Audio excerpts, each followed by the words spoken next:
Daniel Lake collapsed against the wine cellar wall, clutching his chest as his heart medication scattered across the stone floor.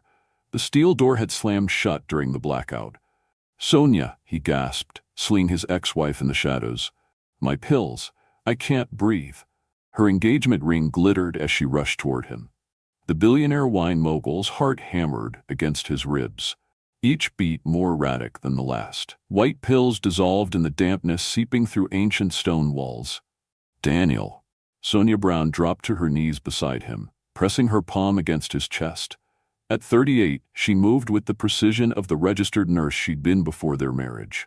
Her fingers found his pulse point, counting the irregular rhythm that spelled disaster. "Stay with me," she commanded. "Look at me, Daniel. Focus on my voice." 4 years since she'd walked away from their marriage, from the love that had consumed them both like wildfire. 4 years since she'd seen those eyes that once looked at her like she was his entire universe. Now those same eyes were clouded with pain and something that looked dangerously like relief. "You came," he whispered, breath coming in desperate gasps. "I thought I'd never see you again." A citywide blackout had trapped them both in the temperature-controlled wine cellar. Elizabeth Owen had given Sonia security codes to collect her belongings, assuring her Daniel was traveling in Europe. "Don't talk," Sonia ordered, her medical training overriding years of careful distance. "Save your strength. Where do you keep your emergency medication?" Daniel's hand trembled as he pointed toward a small refrigerated cabinet in the corner, but the electronic lock blinked red in the emergency lighting. Dead. Everything electronic in the cellar had failed when the power died. The backup generators should have kicked in, Daniel rasped, his complexion growing ashen. "But Marcus Freed's been sabotaging." "Forget Marcus," Sonia snapped, though her heart clenched at the mention of Daniel's business rival. She stripped off her blazer, bundling it under his head. "Right now I need you to slow your breathing. In for 4 counts, hold for 4, out for 4. Her hands moved with practiced efficiency, loosening his Italian silk tie, unbuttoning his shirt to check for signs of distress. The moment her fingers touched his bare chest, electricity shot through them both. His skin was cool, clammy, but beneath her palm, his heart fought its desperate battle. "I can't," Daniel's voice broke. "Sonia, if I don't make it." "You're not dying on my watch," she said fiercely, and meant it. Whatever had destroyed their marriage, whatever lies and manipulations had driven them apart, she wouldn't let him slip away into the darkness. Not like this, not alone. She found his pulse again, stronger this time, but still irregular. Her fingers lingered longer than medically necessary, and she saw recognition flicker in his eyes. The same recognition that had sparked between them 12 years ago, when she'd been the cardiac unit nurse assigned to his father's care. Even then, beneath her professional demeanor, her heart had raced every time he entered the room. "Remember when we first met?" Daniel's voice was barely audible. "You told me my father would live because you wouldn't let him die on your shift." Tears threatened, but Sonia blinked them back. "And he lived another 5 years because of it. Because of you," Daniel corrected, his hand finding hers. "Everything good in my life, because of you." The wine cellar stretched around them like a cathedral of memories. Thousands of bottles lined the walls, vintages from their wedding year, celebrations they'd shared, dreams they'd crushed like grapes beneath their feet. The emergency lighting cast dancing shadows that seemed to whisper of what they'd lost. "We need to get you warmer," Sonia said, forcing herself to focus on his immediate needs rather than the way his thumb traced across her knuckles. "Shock is setting in." She found an antique wine cape displayed on the wall, thick wool lined with silk, probably worth more than most people's cars. Without hesitation, she wrapped it around his shoulders, then pressed close to share her body heat. The intimacy of it, necessary though it was, shattered the careful walls she'd built around her heart. "Tell me about your condition," she said softly, her breath warm against his ear. "When did it start?" Daniel was quiet for so long she thought he'd lost consciousness. "Then, the day you left." The words hit her like a physical blow. "Daniel." The doctor said it was stress-induced cardiomyopathy. His voice was hollow, matter-of-fact. "Broken heart syndrome, they call it." "Ironic, isn't it? I always thought that was just an expression." Sonia pulled back to look at him, searching his face for signs of deception. for the manipulation she'd learned to expect from the Lake family. But she found only raw honesty and a pain that mirrored her own. "You're lying," she whispered, but without conviction. "Check my medical records if we ever get out of here," Daniel said, his eyes never leaving hers. "Cynthia made me promise not to tell you. Said it would be emotional blackmail if you knew the truth about what leaving me had cost." His mother. Of course his mother had been involved. Cynthia Lake, the iron matriarch who'd viewed Sonia as a threat from the moment Daniel brought her home, who'd whispered poison about gold-digging nurses and inappropriate relationships, who'd systematically destroyed their marriage with surgical precision. "She told me you were having an affair with Deborah Matthews," Sonia said quietly. "Show me photographs, hotel receipts, credit card statements. All fabricated, I suppose." "Deborah was helping me plan your birthday surprise," Daniel said bitterly. "A winery in Sonoma. I was going to give you your own vineyard, your own label, Sonia's Reserve." His laugh was broken, bitter. "Instead, I gave you divorce papers and a broken heart." The temperature in the cellar seemed to drop another degree. Or maybe it was the chill of realization spreading through her bones. 4 years of careful reconstruction, of building a new life from the ashes of their love. And it had all been based on lies. "I need to check your pulse again," she said, because touching him was the only thing keeping her grounded in this moment of revelation. Her fingers found the steady rhythm of his throat, and she felt his breathing deepen as her touch calmed him. Such a simple thing, skin against skin, but it ignited every nerve ending in her body. His eyes drifted closed, and for a terrifying moment, she thought she was losing him. "Stay awake," she commanded, her voice sharper than she intended. "Talk to me about something, anything." "The engagement ring," Daniel said, his gaze fixing on the diamond solitaire that caught the emergency lighting. "When? 3 months ago." The words felt like betrayal, though she owed him nothing. "Isaac is a good man, a heart surgeon. He's safe." "Safe," Daniel repeated the word like it tasted bitter. "Is that what you want now? Safety? Have you ever had to save someone from your past? The person who broke your heart but you'd still do anything to protect? Tell me about your moment of truth in the comments. Let me know where you're watching from. And subscribe if this life or death reunion is already breaking your heart." Before she could answer, his breathing became labored again. Sonia shifted position, pressing her ear to his chest to listen to his heart. The irregular rhythm terrified her, but being this close to him, feeling the warmth of his skin through his shirt, breathing in the scent that was purely him, cedar and wine and something indefinably masculine, terrified her more. "Your heart's racing," she murmured against his chest. "It's not the condition," Daniel replied, his voice rough with something that wasn't pain. Hours passed in the underground darkness. Sonia monitored Daniel's vital signs with the dedication of the cardiac nurse she'd once been, checking his pulse every few minutes, watching for signs of deterioration. But as his condition stabilized, she became hyper-aware of every touch, every breath, every moment when their bodies connected out of medical necessity. "The auxiliary power should have been restored by now," Daniel said, his voice stronger. "The cellar has independent systems for temperature control. Someone's sabotaging us." "Marcus Freed?" Sonia asked, though part of her wondered if this was Cynthia's final manipulation. "He's been systematically attacking the business for months, spreading rumors about my health, questioning my fitness to run the company." Daniel tried to sit up, but Sonia pressed him back down with firm hands on his shoulders. "Don't you dare," she breathed, their faces suddenly inches apart. "Don't you dare put your pride before your life." The words hung between them, heavy with double meaning. They both knew she wasn't just talking about his physical condition. For a heartbeat, neither moved. Then Daniel's hand came up to cup her cheek, his thumb tracing the line of her jaw with devastating tenderness. "I've been dying slowly ever since you left," he whispered. "Not just my heart, my soul. Every day without you has been borrowed time I didn't deserve." "Daniel?" Her voice broke on his name. "I know I have no right to ask," he continued, his gray eyes boring into hers with desperate intensity. "But don't let me die without knowing why you really left. It wasn't just the photographs. There was something else, something you've never told me." Sonia's breath caught. Even now, even dying in a wine cellar, he could read her like a favorite book. The secret she'd carried for 4 years, pressed against her ribs like a physical weight. "I can't," she whispered, "if you knew." "If I knew what?" His voice was gentle but implacable. "Sonia, I'm dying. Maybe not tonight, maybe not next month, but the doctors have given me 2 years. Whatever secret you're carrying, it can't be worse than losing you forever." 2 years. The words hit her like a sledgehammer to the chest.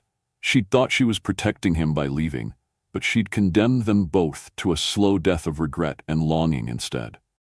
"I was pregnant," she whispered, the words barely audible. Daniel went very still beneath her hands. "What?" "When I left, I was 6 weeks pregnant with our second child."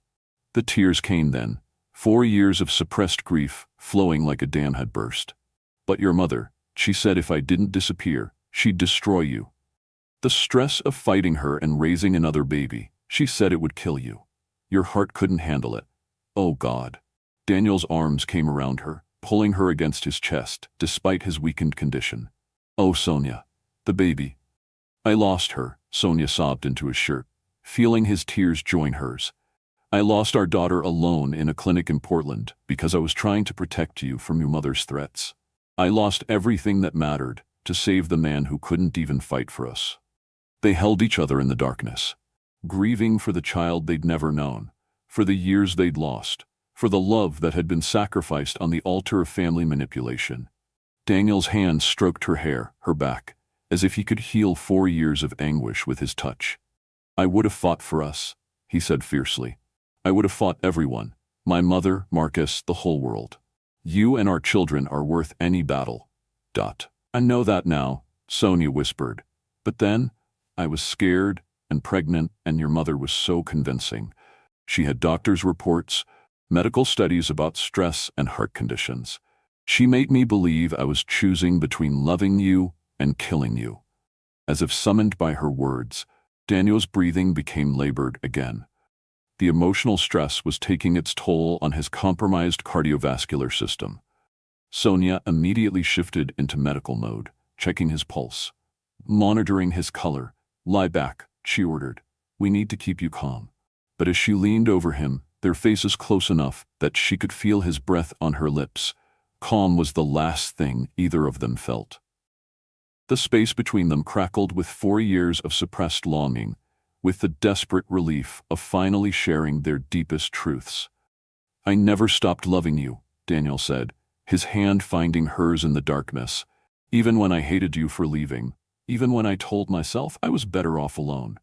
Every bottle of wine I've tasted since you left has been tasteless. Every sunset over the vineyard has been gray. You took the color out of my world when you walked away." Sonia's heart hammered against her ribs. "Daniel, don't. I'm engaged. In 3 weeks I'm marrying Isaac." "Are you?" His stun traced across her knuckles, sending electricity shooting up her arm. "Because the woman I married would never settle for safety. She was brave enough to love with her whole heart. Consequences be damned." "That woman got her heart broken," Sonia said, but her voice lacked conviction. "That woman saved my life tonight," Daniel countered. "She's still in there, underneath all that careful distance you've wrapped around yourself." Before she could respond, he tried to sit up again, and this time, the movement triggered another episode. His face went white, his breathing shallow and rapid. Sonia immediately began checking his vitals, but she could feel his pulse growing weaker under her fingertips. "Daniel, stay with me," she commanded, her medical training warring with her personal terror. "Focus on my voice. Don't you dare leave me. Not now. Not when we finally told each other the truth."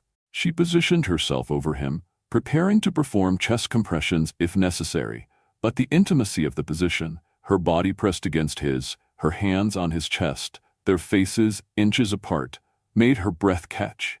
Even in crisis, even with his life hanging in the balance, the connection between them burned like a living flame. "If something happens to me," Daniel whispered, his gray eyes holding hers with desperate intensity, "know that every moment I loved you was worth dying for." "Nothing's going to happen to you," Sonia said fiercely, but tears tracked down her cheeks. "I won't let you go. Not again. Never again." And as she leaned down to check his breathing, their foreheads touched, and the last of her carefully constructed walls crumbled into dust.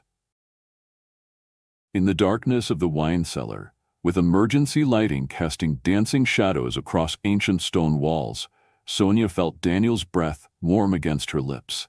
4 years of careful distance evaporated like morning mist as their foreheads touched, and she realized that saving his life had cost her the protective numbness she'd wrapped around her heart. "I can't lose you again," she whispered, her voice breaking on words she'd sworn never to say. "When I saw you collapse, when I thought—" She couldn't finish the sentence. "Then don't let me go," Daniel breathed back, his hand coming up to cradle her face with trembling fingers. "Don't walk away this time." His pulse was stronger now, steadier, as if her presence alone was healing the damage 4 years of separation had wrought. But Sonia could feel her own heart racing as his thumb traced the curve of her cheek, as gray eyes that had haunted her dreams searched her face with desperate hope. "Your heart rate's elevated," she said, trying to inject clinical detachment into her voice, even as her medical training told her his condition was improving. "So is yours," Daniel replied, his fingers finding her pulse point at her throat. "I can feel it fluttering like a hummingbird." The touch of his fingertips against her neck sent electricity cascading through her nervous system. She should pull away, should maintain professional boundaries, should remember the engagement ring that felt like a weight on her finger. Instead, she found herself leaning into his touch, starved for the connection she'd denied herself for so long. "This is dangerous," she whispered, but she didn't move away. "Everything about loving you has been dangerous," Daniel said, his voice rough with emotion. "But I'd rather die loving you than live safely without you." Before she could respond, a shudder ran through his body, not from his heart condition, but from the cold that was seeping through the stone walls. The temperature in the cellar was dropping steadily without climate control, and hypothermia posed as much threat as his cardiac issues. "You're going into shock," Sonia said, immediately shifting back into medical mode. "I need to get you warmer." She looked around the cellar desperately, cataloging their limited resources. Ancient tapestries hung on the walls, probably priceless, definitely warm. Without hesitation, she pulled down a heavy medieval tapestry depicting a harvest scene, the fabric soft with age and thick enough to provide real insulation. "Sonia, that's a 15th century original," Daniel protested weakly. "I don't care if it's the Mona Lisa," she replied, wrapping the tapestry around both of them. "Your life is worth more than any artifact." The shared warmth forced them closer together, her body pressed against his side, his arm around her shoulders. The intimacy was both necessary and torturous. Every point of contact between them ignited memories of nights when they'd held each other like this, when love had been simple and uncomplicated, and theirs alone. "Tell me about him," Daniel said quietly, his breath stirring her hair. "Your fiancé." Sonia stiffened. "Daniel, I need to know," he insisted. "Does he make you laugh? Does he understand your obsession with 1997 Bordeaux? Does he know you cry during romantic comedies but never during dramas?" Each question was a knife to her heart, because the answer to all of them was no. Isaac Cross was a good man, a brilliant surgeon, everything logical that she should want in a partner. But he didn't know that she preferred her coffee with exactly 2 sugars and a splash of vanilla cream. He didn't know she collected vintage wine labels, or that she'd once dreamed of having her own vineyard. He knew Dr. Sonia Brown, wine consultant and compose professional. He'd never met the woman who used to dance barefoot in Daniel's kitchen while pasta sauce simmered on the stove. "He's safe," she said finally, the same word she'd used before. "And that's enough for you." Daniel's voice held no judgment, only infinite sadness. "After what we had, is it safe enough?" "What we had nearly destroyed us both," Sonia replied, but her voice lacked conviction. "Your mother, the business pressures, the constant feeling that I wasn't good enough for your world." "My world means nothing without you in it," Daniel said fiercely, despite his weakened condition. "The vineyards, the estate, the money, it's all meaningless if I can't share it with the woman I love." She could feel his heartbeat against her ribs, strong and steady now, as if her presence was literally keeping him alive. The medical part of her mind noted the improvement in his condition. But the woman in her was terrified by how right this felt. How perfectly she still fit against his side after 4 years apart. "I need to check your pulse again," she said, reaching for the clinical distance that had always been her refuge. But when her fingers found the pulse point at his wrist, he caught her hand, threading their fingers together. The simple gesture undid her completely. These hands had once worn matching wedding rings. These fingers had traced her skin with reverent worship, had held their daughter Deborah as a baby, had built a life together before it all fell apart. "Do you remember our first night in this cellar?" Daniel asked, his thumb tracing patterns on her palm. How could she forget? 3 weeks after their wedding, he'd brought her down here to show her his family's wine collection. They'd ended up making love on the antique Persian rug that had been destroyed in a flood 2 years ago, surrounded by bottles worth more than some people's houses, drunk on wine and love, and the intoxicating freedom of being completely, utterly together. "That was a long time ago," she said, but her body remembered every kiss, every touch, every whispered endearment. "Not so long," Daniel countered. "I can still taste the 2005 Chateau Margaux we shared. I can still feel your skin under my hands, still hear the way you said my name when—" "Stop." The word came out as a broken whisper. "Please, Daniel, don't make this harder than it already is." "Harder than what? Pretending we don't still love each other?" His free hand came up to cup her face, forcing her to meet his eyes. "Harder than watching you marry someone else in 3 weeks? Harder than knowing I'll spend whatever time I have left wishing things had been different?" "You'll get better," Sonia said desperately. "With the right treatment, the right medications." "The doctors have given me 2 years, maybe less," Daniel said with brutal honesty. "And even that depends on eliminating stress from my life. Do you know what the most stressful thing in my world is, Sonia? Living without you. Knowing you're out there, engaged to another man, building a life that doesn't include me. ... Tears spilled down her cheeks as the full weight of their tragedy hit her. She'd left to protect his health, but her absence had been slowly killing him anyway. 4 years of noble sacrifice, and all she'd accomplished was ensuring they'd both suffered in isolation, instead of fighting their battles together. "I made the wrong choice," she whispered. "I should have stayed and fought your mother. I should have trusted that our love was stronger than her manipulation." "We both made wrong choices," Daniel said, his thumb brushing away her tears. "I should have come after you, should have torn apart every lie, every fabrication, until I found the truth, should have put you and our family first, always." The mention of their lost child brought fresh grief, but also a strange sense of healing. For 4 years, she'd carried the pain alone. But now, Daniel's tears joined hers as they mourned together, for the daughter they'd never hold, the family they'd never complete. "What would you have named her?" Daniel asked, his voice thick with emotion. "Elena," Sonia replied without hesitation. "Elena Rose, after your grandmother and my mother." "Elena Rose Lake," Daniel repeated, testing the name. "She would have been beautiful, would have had your eyes and your stubborn streak. And your smile," Sonia added. "Deborah has your smile." Their 18-year-old daughter was studying in Paris, pursuing her passion for international business and wine marketing. She'd been the light of their marriage, but even she hadn't been enough to overcome Cynthia Lake's systematic destruction of their relationship. Sonia wondered what Deborah would think of finding her parents like this, if she'd forgive the years of separation and careful politeness that had replaced the family she'd once known. "I miss her," Daniel said, reading her thoughts with the intuition that had always existed between them. "Not just Elena, but Deborah too. She barely speaks to me anymore, blames me for driving you away." "She's young," Sonia said softly. "She doesn't understand the complicated politics of adult relationships." "Do we?" Daniel asked with bitter humor. "Because looking back, it all seems incredibly simple. I loved you, you loved me. Everything else was just noise."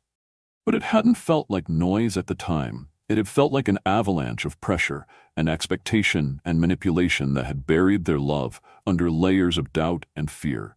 Cynthia Lake's disapproval had been relentless, a constant drip of poison that had slowly eroded Sonia's confidence in her place in Daniel's world. I never felt like I belonged, she admitted. Not in your mother's social circles, not at the charity galas, not in this world of old money and older expectations. You belonged with me, Daniel said fiercely. In our bed, in our kitchen, in our dreams for the future. That's the only world that mattered. His words stirred memories she'd tried to bury. Lazy Sunday mornings in their massive bed. Daniel reading wine journals, while she planned menus for their dinner parties. The way he'd lay up when she suggested a new pairing or challenged his assumptions about a particular vintage. The partnership they'd built in both business and pleasure, before outside forces had driven wedges between them. Your mother said I was holding you back, Sonia said. That you needed a wife from your own social class, someone who understood the wine business from birth, instead of learning it through books and dedication. My mother was wrong about everything, Daniel replied, his voice growing stronger with conviction. You understood wine better than anyone in our social circle. You had instincts they could never learn, passion they could never fake. You made me better at everything. Business, life, love. The warmth of the tapestry and their shared body heat was working. Daniel's color was returning to normal, his breathing deep and regular. But the intimacy of their position was becoming harder to ignore. Every breath pressed them closer together. Every shift in position sent awareness cascading through her nervous system.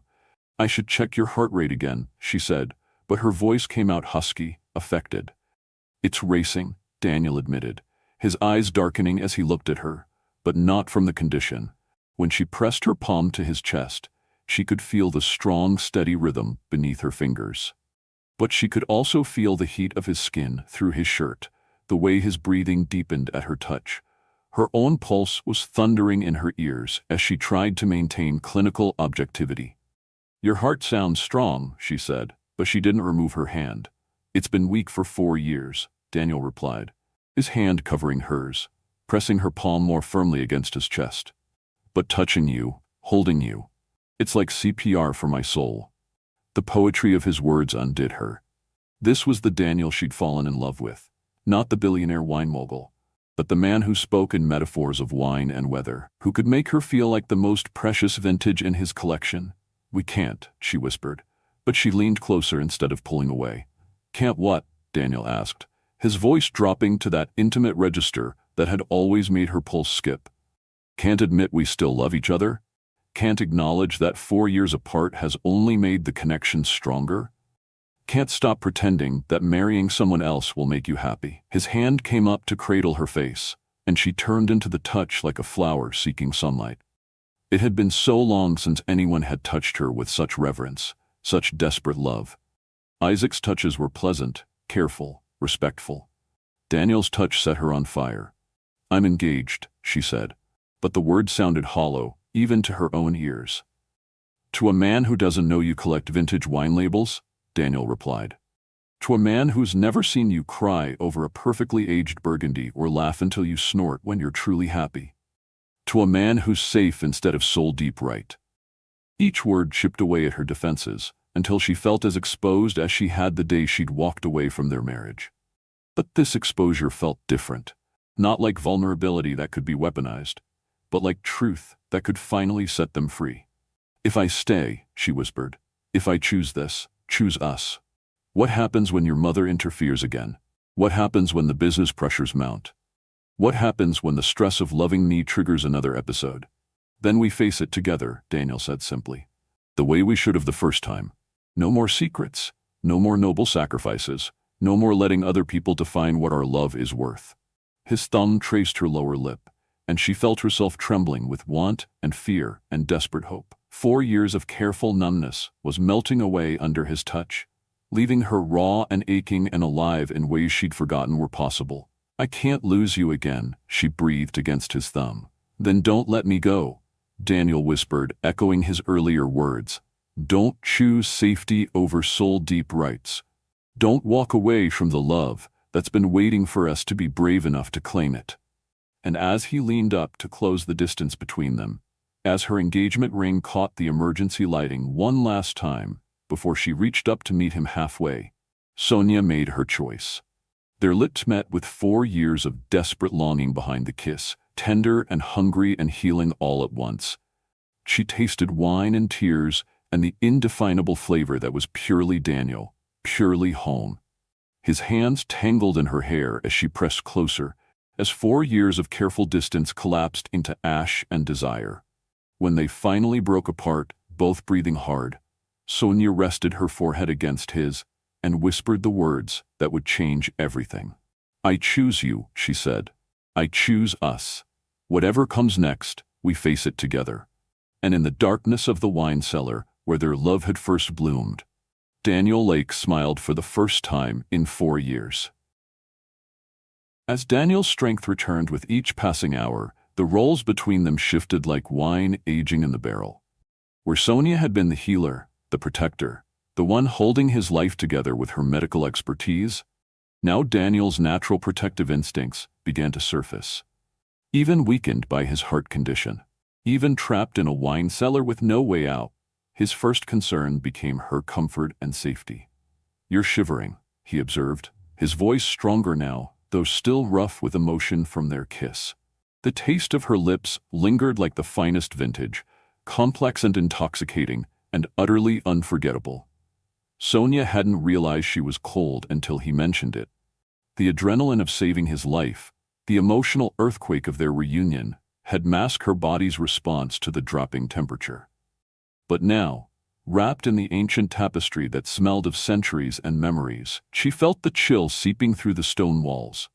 "I'm fine," she said automatically, the response of a woman who'd learned to minimize her own needs to care for others. "No, you're not." Daniel struggled to sit up properly, his business instincts warring with his physical limitations. "There should be emergency supplies somewhere in here. My father was obsessed with preparedness." Despite her protests, he managed to stand, one hand braced against the wine racks for support. The sight of him moving, even carefully, even with obvious effort, sent relief flooding through her system. Whatever damage his broken heart had sustained, whatever time limits the doctors had given him, right now he was alive and fighting, and beautifully, stubbornly, himself. "Daniel, you shouldn't be moving around," she said, rising to steady him. "I've been taking care of myself for 4 years," he replied, but there was no heat in the words. "Though I'll admit, I've done a terrible job of it." He led her to a section of the cellar she'd never explored during their marriage, where his grandfather had installed what amounted to a luxury survival bunker during the Cold War paranoia of the 1950s. Behind a temperature-controlled cabinet, Daniel revealed a hidden compartment containing blankets, emergency food supplies, and most importantly, a collection of wines specifically chosen for their ability to provide comfort during crisis. "Your grandfather thought of everything," Sonia marveled, watching Daniel select items with the focused intensity that had always characterized his approach to wine. "He lived through the Great Depression," Daniel explained, pulling out thick wool blankets that looked like they'd never been used. Said a man who couldn't protect his family in a crisis wasn't much of a man at all. The bitter irony in his voice wasn't lost on her. Daniel Lake, billionaire wine mogul, master of his industry, had been unable to protect the family that mattered most to him from his own mother's manipulation. The failure had eaten at him for 4 years, she realized, just as her own perceived failures had consumed her.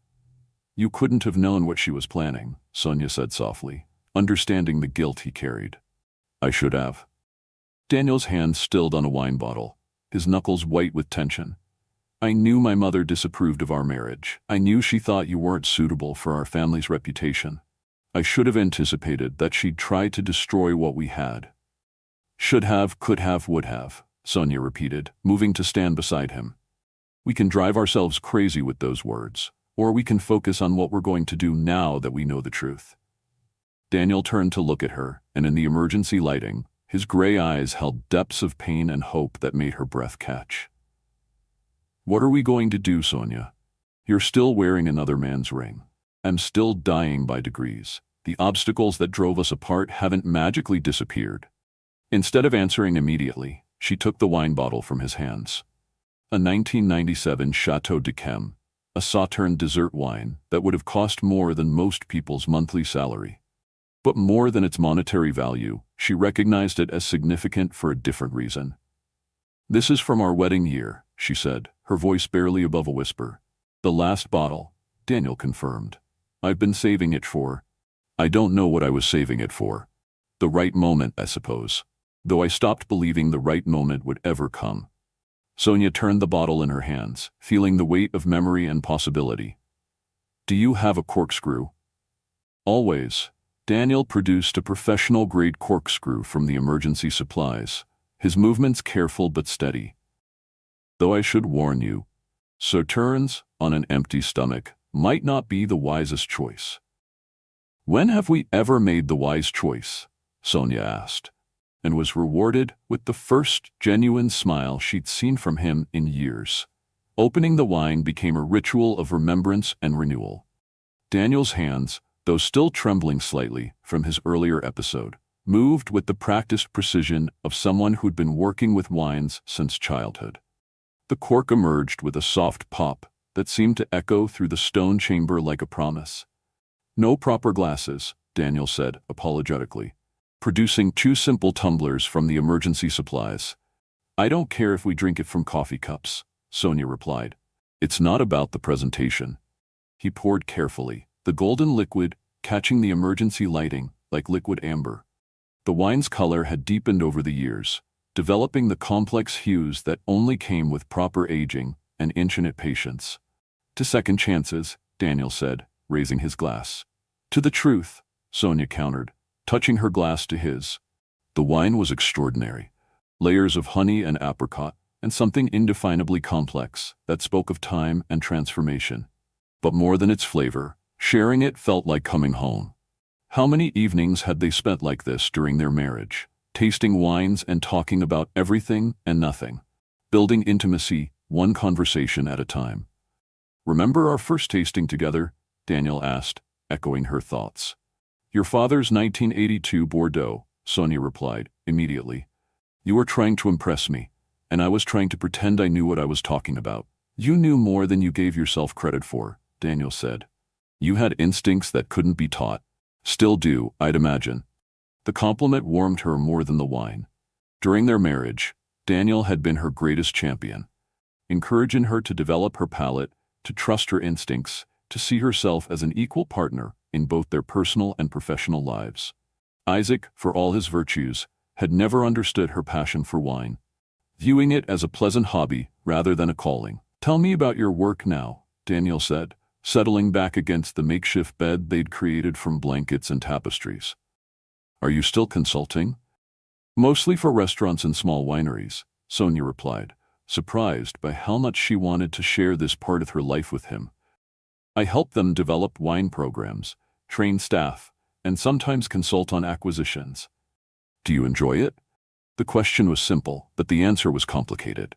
"It's safe," she said finally, using that word again like a shield.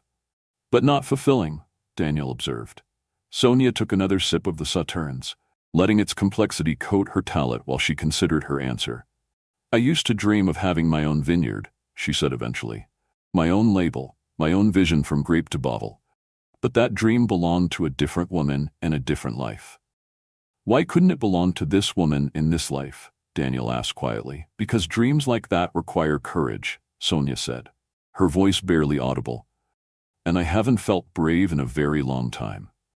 Daniel set down his wine glass and turned to face her fully, his expression intense in the flickering emergency lighting. "The woman who saved my life tonight, who performed CPR in a wine cellar without proper equipment, who faced her worst fears to keep me alive. That woman is the bravest person I know." "That was medical training," Sonia protested. "Muscle memory." "That was love," Daniel corrected firmly. "Love that made you fight for my life, even when you had every reason to let me die for the pain I caused you." The words hung between them, heavy with truth and possibility. Sonia felt exposed under his gaze, as if he could see through all her carefully constructed defenses to the woman she'd been trying to protect. The woman who'd once been brave enough to love without reservation, to dream without limits, to build a life based on passion rather than safety. "I notice you're not wearing your wedding ring anymore," she said, deflecting attention from her own vulnerabilities. Daniel's hand moved unconsciously to his ring finger, where a pale band of skin marked years of wearing gold. I took it off the day the divorce was finalized. Could he bear to wear the symbol of something I'd failed to protect? You didn't fail, Sonia said softly. We both got played by someone who was smarter and more ruthless than either of us imagined. I failed you, Daniel insisted, his voice rough with self-recrimination. I let my mother's disapproval poison our relationship. I didn't fight hard enough for us when it mattered most. And I ran instead of staying to fight alongside you, Sonia countered. We both made mistakes, Daniel. The question is whether we're going to let those mistakes define the rest of our lives. As if summoned by her words, Daniel's gaze dropped to the engagement ring that still adorned her left hand. The diamond caught the light, throwing rainbow prisms across the stone walls like accusations. Does he make your heart race? Daniel asked quietly, his eyes returning to hers. The question was loaded with 4 years of pain and longing. Sonia knew he wasn't just asking about physical attraction, but about the soul-deep connection that had always existed between them. The feeling that they were two parts of the same whole. Isaac is a good man, she said, but the words sounded hollow even to her own ears. That's not what I asked.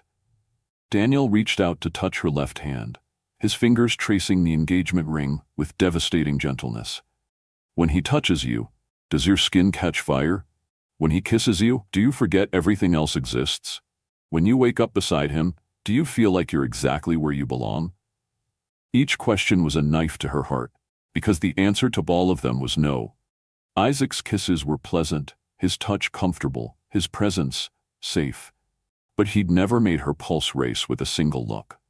He'd never made her feel like she was drowning in the best possible way. He'd never made her believe in the kind of love that poets wrote about and cynics dismissed as fantasy. He doesn't hurt me, she said finally, and realized immediately how damning that sounded. Neither do I, Daniel said quietly. Not anymore. Not if you give me the chance to prove it. His thumb was tracing circles on her palm now. Such a simple touch, but one that sent electricity cascading through her nervous system. Her body remembered his hands. Remembered the way he used to worship her skin, like she was precious beyond measure. You're dying, she whispered, the brutal truth hanging between them like a sword. We're all dying, Daniel replied with devastating calm. The only question is whether we're going to live first. Before she could respond, he lifted her hand to his lips, pressing a kiss to her palm that made her entire body tremble. The gesture was achingly familiar. He'd done the same thing on their wedding day.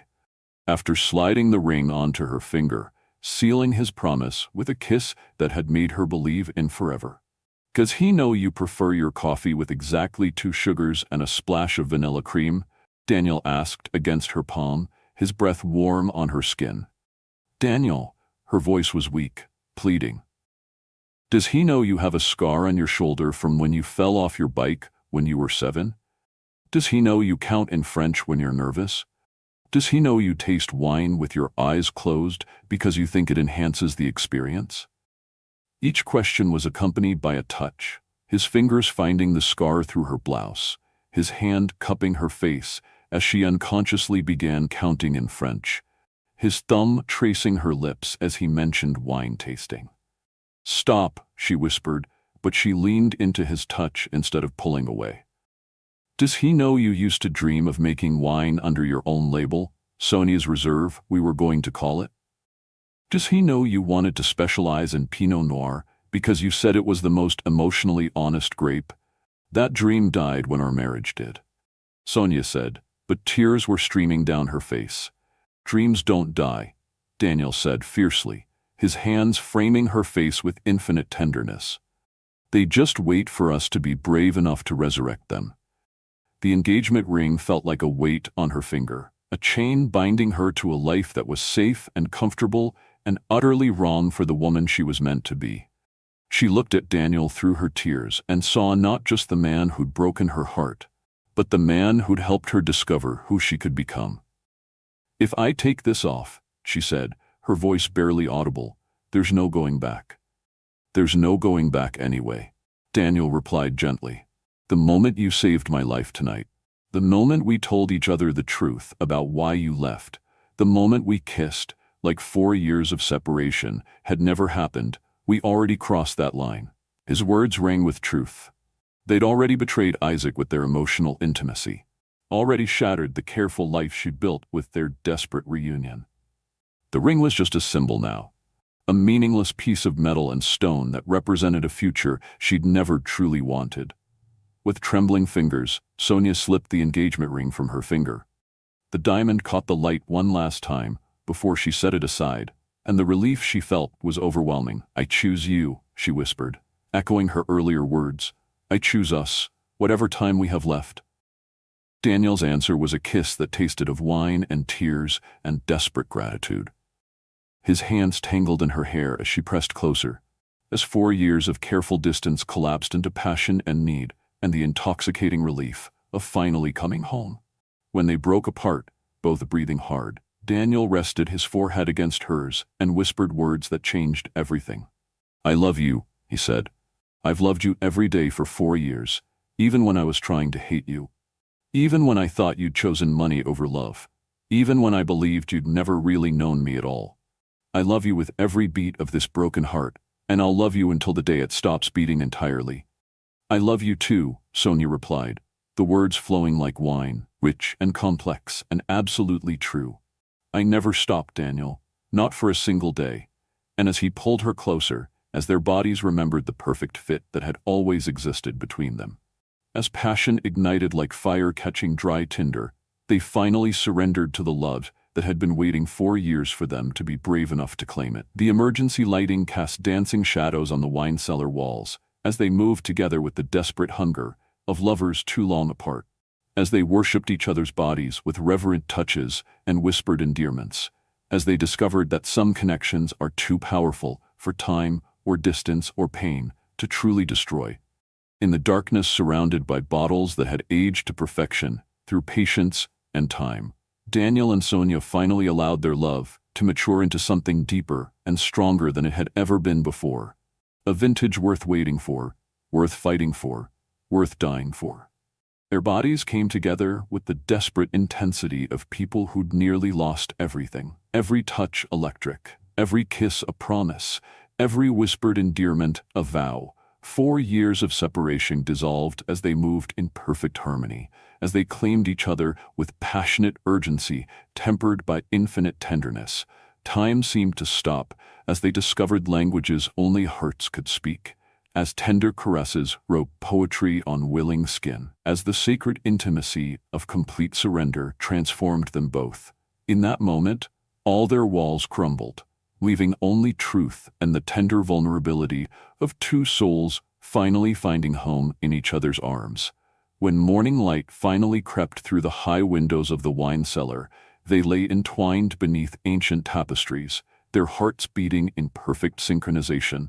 Daniel's condition had stabilized remarkably, his pulse strong and steady, his breathing deep and regular, as if love truly was the best medicine. But with dawn came reality, and the knowledge that their night of perfect reunion was about to be shattered by the world waiting above. Morning light filtered through the high basement windows of the wine cellar, painting golden streaks across the stone walls where Daniel and Sonia lay wrapped in each other's arms. For the first time in 4 years, Daniel Lake woke up feeling truly alive. His heart, which had been struggling with irregular rhythms and weakness for so long, beat with strong, steady confidence against Sonia's back. Your heartbeat, Sonia murmured sleepily, her medical training evident even in her drowsy state. It's completely normal. Daniel pressed a kiss to her shoulder, marveling at the miracle of her presence. You're my medicine, he said softly. The doctors kept prescribing pills and procedures, but all I needed was you. It wasn't just poetic sentiment. It was medical fact. His blood pressure, which had been dangerously elevated for months, felt stable for the first time since she'd left. The crushing chest pain that had become his constant companion was entirely absent. Even his breathing, often labored due to his weakened cardiovascular system, came easily and deeply. "We should get your vitals checked properly when we get out of here," Sonia said. But her voice held wonder rather than clinical detachment. "The improvement is remarkable." "When we get out of here," Daniel repeated, reality creeping into their perfect bubble. "Sonia, what happens when that door opens? You were supposed to marry Isaac in 3 weeks. I have a business empire under attack. My mother." "Your mother doesn't get to destroy us again," Sonia said, firmly, turning in his arms to face him. "I won't let her." The transformation in her was startling. The careful, guarded woman who'd entered the wine cellar yesterday had been replaced by someone Daniel recognized from their early marriage. Fierce, determined, unafraid to fight for what mattered. Her eyes blazed with the same intensity that had first captured his heart 12 years ago in a hospital corridor. "She'll try," Daniel warned. "When she finds out we're back together, she'll use every weapon in her arsenal. The business, Deborah, my health condition, nothing will be off limits." "Then we'll be ready for her," Sonia replied. "No more secrets, no more noble sacrifices, no more letting other people define what our love is worth. You said that last night, and I'm holding you to it."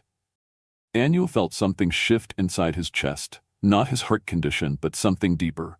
For 4 years, he'd been carrying the weight of their destroyed marriage alone, shouldering blame and regret that had been slowly killing him. But seeing Sonia's fierce determination, her willingness to fight alongside him this time, gave him strength he'd forgotten he possessed. "I need to check your pulse again," Sonia said. But her smile suggested this was more pleasure than medical necessity. Her fingers found the steady rhythm at his throat. But what began as a clinical assessment quickly became something else entirely. Her touch lingered, traced patterns on his skin, sent electricity shooting through his nervous system, despite their exhausted state. "Still perfect," she murmured, but her eyes had darkened with renewed desire. "So are you," Daniel replied, his hand tangling in her hair as he pulled her closer. Their second union was different from the desperate passion of the night before, slower, more deliberate, filled with the profound intimacy of lovers who'd found their way back to each other through impossible odds. Every touch was reverent, every kiss a promise, every whispered endearment a vow to never let external forces tear them apart again. Afterward, as they lay entwined in the morning light, Daniel felt compelled to voice the fears that had been haunting him since his diagnosis. "The doctors gave me 2 years," he said quietly. "Maybe less, depending on stress levels and lifestyle changes. Is that enough time for you? Is it fair to ask you to choose a future that's measured in months rather than decades?" Sonia was quiet for so long that Daniel began to fear he'd pushed too hard, asked too much. Then she spoke, her voice steady and absolutely certain. "I'd rather have 2 years of real love with you than 50 years of comfortable safety with someone else," she said. "Besides, doctors have been wrong before. Look at your condition this morning. They said stress would kill you, but loving you is making you stronger." It was true. Daniel felt more vital, more energetic, more alive than he had in years. The crushing fatigue that had become his constant companion was entirely absent. His mind was clear, his body responsive, his heart beating with the rhythm of hope rather than despair. "We'll get you the best cardiac specialists in the world," Sonia continued, her voice taking on the efficient tone of someone making plans. "Experimental treatments, cutting-edge procedures, whatever it takes. But more importantly, we'll eliminate the stress that's been slowly killing you." "That means deal with my mother," Daniel said grimly, "and Marcus Freed, and the hostile takeover attempt, and your broken engagement to Isaac." "One battle at a time," Sonia replied. "But we fight them together." The sound of voices above them interrupted their planning. Rescue teams finally reaching the estate after the citywide power outage. Daniel felt Sonia tense in his arms, and he knew she was thinking the same thing he was. Once that door opened, their perfect reunion would be tested by the harsh realities of the world above. "Whatever happens," Daniel said urgently, "don't let them separate us. Don't let anyone convince you this was just the result of being trapped together, or nostalgia, or fear of death. What we've found again is real." "I know it's real," Sonia said, but he could hear the fear in her voice. "I just hope it's strong enough to survive what's coming." The voices above grew louder, more urgent.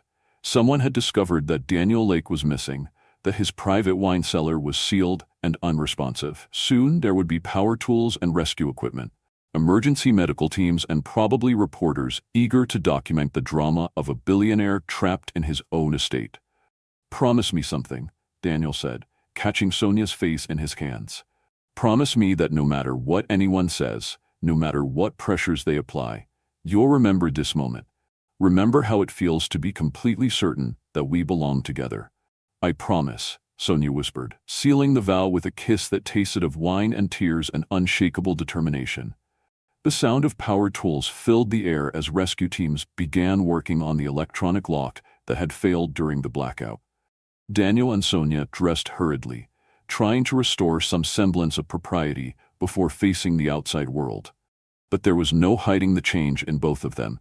The way they moved in perfect synchronization, the unconscious touches, the shared glances that spoke of profound intimacy restored. "Mr. Lake!" The voice belonged to Elizabeth Owen, the estate manager who'd unknowingly facilitated their reunion by giving Sonia access to the house. "Are you injured? We have paramedics standing by." "I'm fine," Daniel called back, his voice stronger than it had been in months. "We're both fine." Both. The word would raise questions, demand explanations, force them to defend their reunited love before they'd even had time to fully understand it themselves. But Daniel felt no regret, only fierce protectiveness for the woman beside him and the future they were going to build together. The door finally gave way with a grinding of metal on stone, and bright artificial light flooded the wine cellar. Daniel squinted against the glare, but kept Sonia's hand firmly in his as they faced the small crowd gathered at the cellar entrance. Elizabeth Owen stood front and center, her relief evident, but her professional composure intact. Behind her were two paramedics with equipment, a utility worker with power restoration gear, and Daniel's heart sank. Isaac Cross, still wearing surgical scrubs and a face full of controlled fury. "Sonia," Isaac said, his voice carefully modulated, but carrying undertones of betrayal. "When you didn't come home last night, when the power went out, I was terrified something had happened to you." Daniel felt Sonia's hand tighten in his, but she stood straighter, squaring her shoulders with the determination he'd fallen in love with years ago. "Isaac," she said quietly, "we need to talk." "Yes," Isaac replied, his gaze taking in their disheveled appearance, their clasped hands, the obvious intimacy between them. "We certainly do." One of the paramedics stepped forward, professional concern overriding the personal drama. "Mr. Lake, we need to check your vitals. Being trapped overnight without your medications could have triggered a serious episode." "I'm fine," Daniel repeated, but he submitted to the examination, knowing it would only take moments to prove his remarkable improvement. The paramedic's expression grew puzzled as he checked Daniel's pulse, blood pressure, and oxygen levels. Everything was not just normal, but excellent, better than Daniel's medical records suggested he'd been in years. "This is unusual," the paramedic said, double-checking his readings. "According to your file, you should be showing signs of distress after a night without your prescribed medications. Instead, your vitals are the best I've seen in someone with your condition." "Love is the best medicine," Daniel said quietly, but loud enough for everyone present to hear. His eyes never left Sonia's face as he spoke. "I've just remembered what it feels like to have a reason to live." Isaac's carefully controlled facade cracked slightly. "Sonia, you can't be serious. After everything he put you through, after the way his family treated you. After the way we were manipulated and lied to," Sonia corrected firmly. "Isaac, you're a good man, and you deserve better than someone who could never love you the way you deserve to be loved. I'm sorry, but I can't marry you." She pulled the engagement ring from her pocket, where she'd placed it after removing it the night before, and held it out to him. The diamond caught the light, but it looked cold and lifeless compared to the fire in her eyes.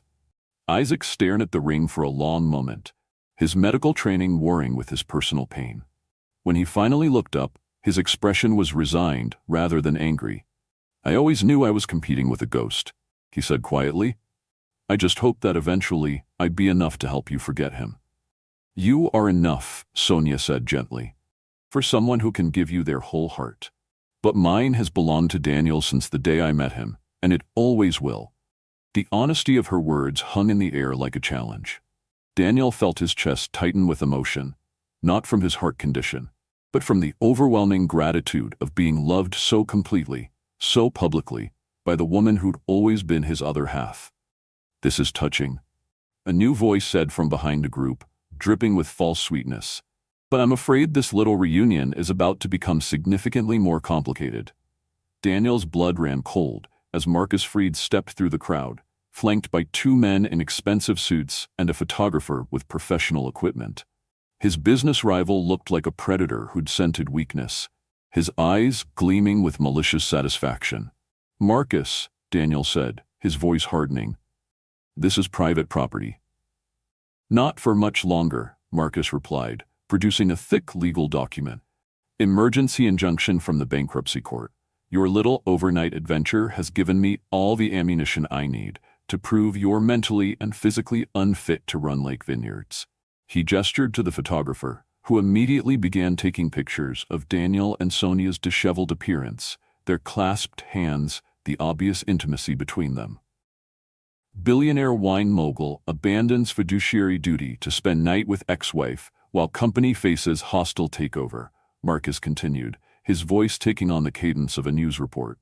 Board of Directors demands immediate psychiatric evaluation. Shareholders file suit for gross negligence. Daniel felt his blood pressure spike for the first time since waking up in Sonia's arms. But before he could respond, before the familiar panic could take hold, Sonia stepped forward. "You're trespassing," she said coldly, her nurse's authority evident in every word. "And if you don't leave immediately, I'll have you arrested for harassment and invasion of privacy." Marcus laughed, but there was nervous energy in the sound. "And you are?" "I'm the woman who's going to make sure you don't destroy the man I love," Sonia replied with quiet intensity. "And unlike 4 years ago, I'm not going anywhere." The battle lines were drawn. Marcus with his legal documents and media manipulation, Sonia and Daniel with their reunited love and newfound determination to fight together. The wine cellar that had been their sanctuary was about to become the first battlefield in a war for their future. But as Daniel looked at Sonia's fierce expression, felt her unwavering support, he realized something had fundamentally changed. 4 years ago, he'd faced his battles alone, carrying the weight of protecting his family's legacy without the strength that came from true partnership. Now, with Sonia beside him, he felt invincible. "Elizabeth," Daniel said calmly, never taking his eyes off Marcus, "please escort Mr. Fried and his associates off my property. If they refuse to leave, call the police." "You can't hide from this, Lake," Marcus snarled. "The board meeting is scheduled for tomorrow morning. With or without you, we're voting on new leadership.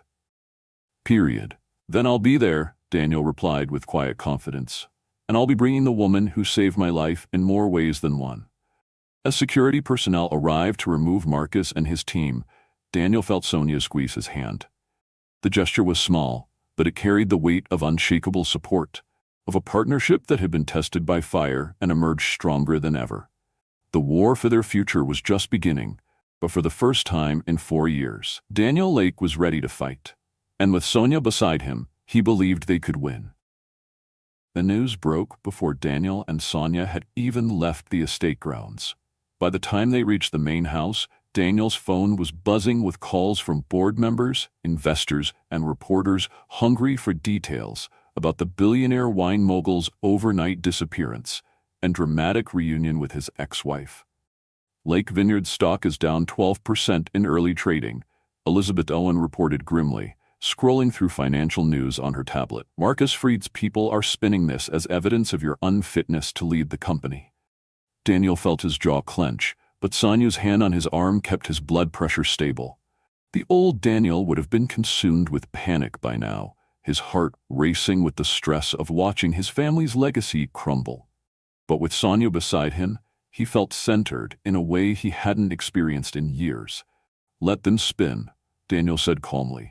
"The board knows my track record. They know I've increased company profits by 40% over the past 5 years, even while dealing with my health issues. That was before photos of you emerging from a wine cellar with your ex-wife hit social media. Elizabeth replied, showing them her screen. The images were damning. Daniel and Sonia disheveled, clearly intimate, emerging into daylight like lovers caught in an affair. The photographer Marcus Hadbrot had done his job well, capturing moments that looked scandalous without context. "We need damage control," Elizabeth continued. "A statement to the press, maybe a medical evaluation to prove your competency." "No," Sonia said firmly, surprising them both. "No defensive statements, no explanations, no apologies.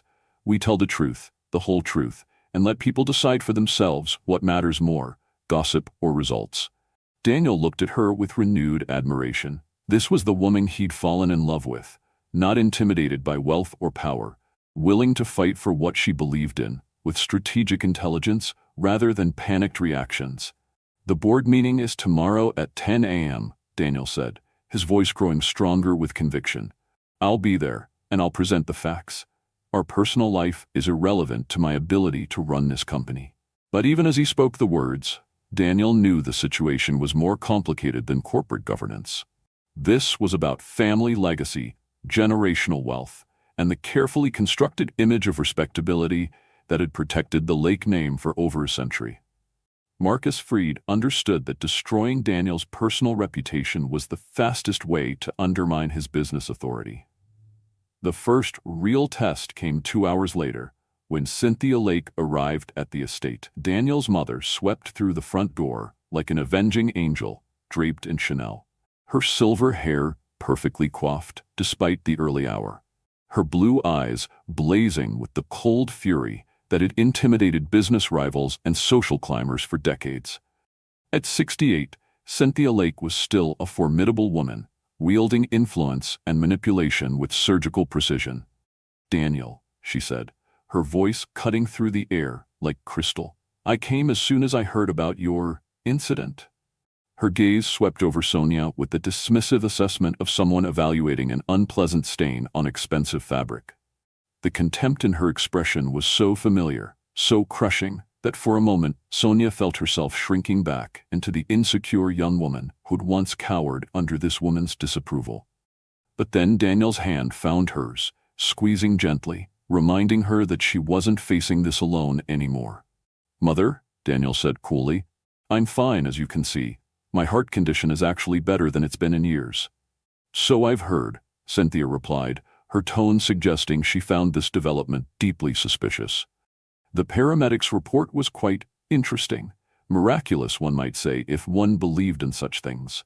She moved into the living room like she owned it, which, Daniel realized with a start, she technically did.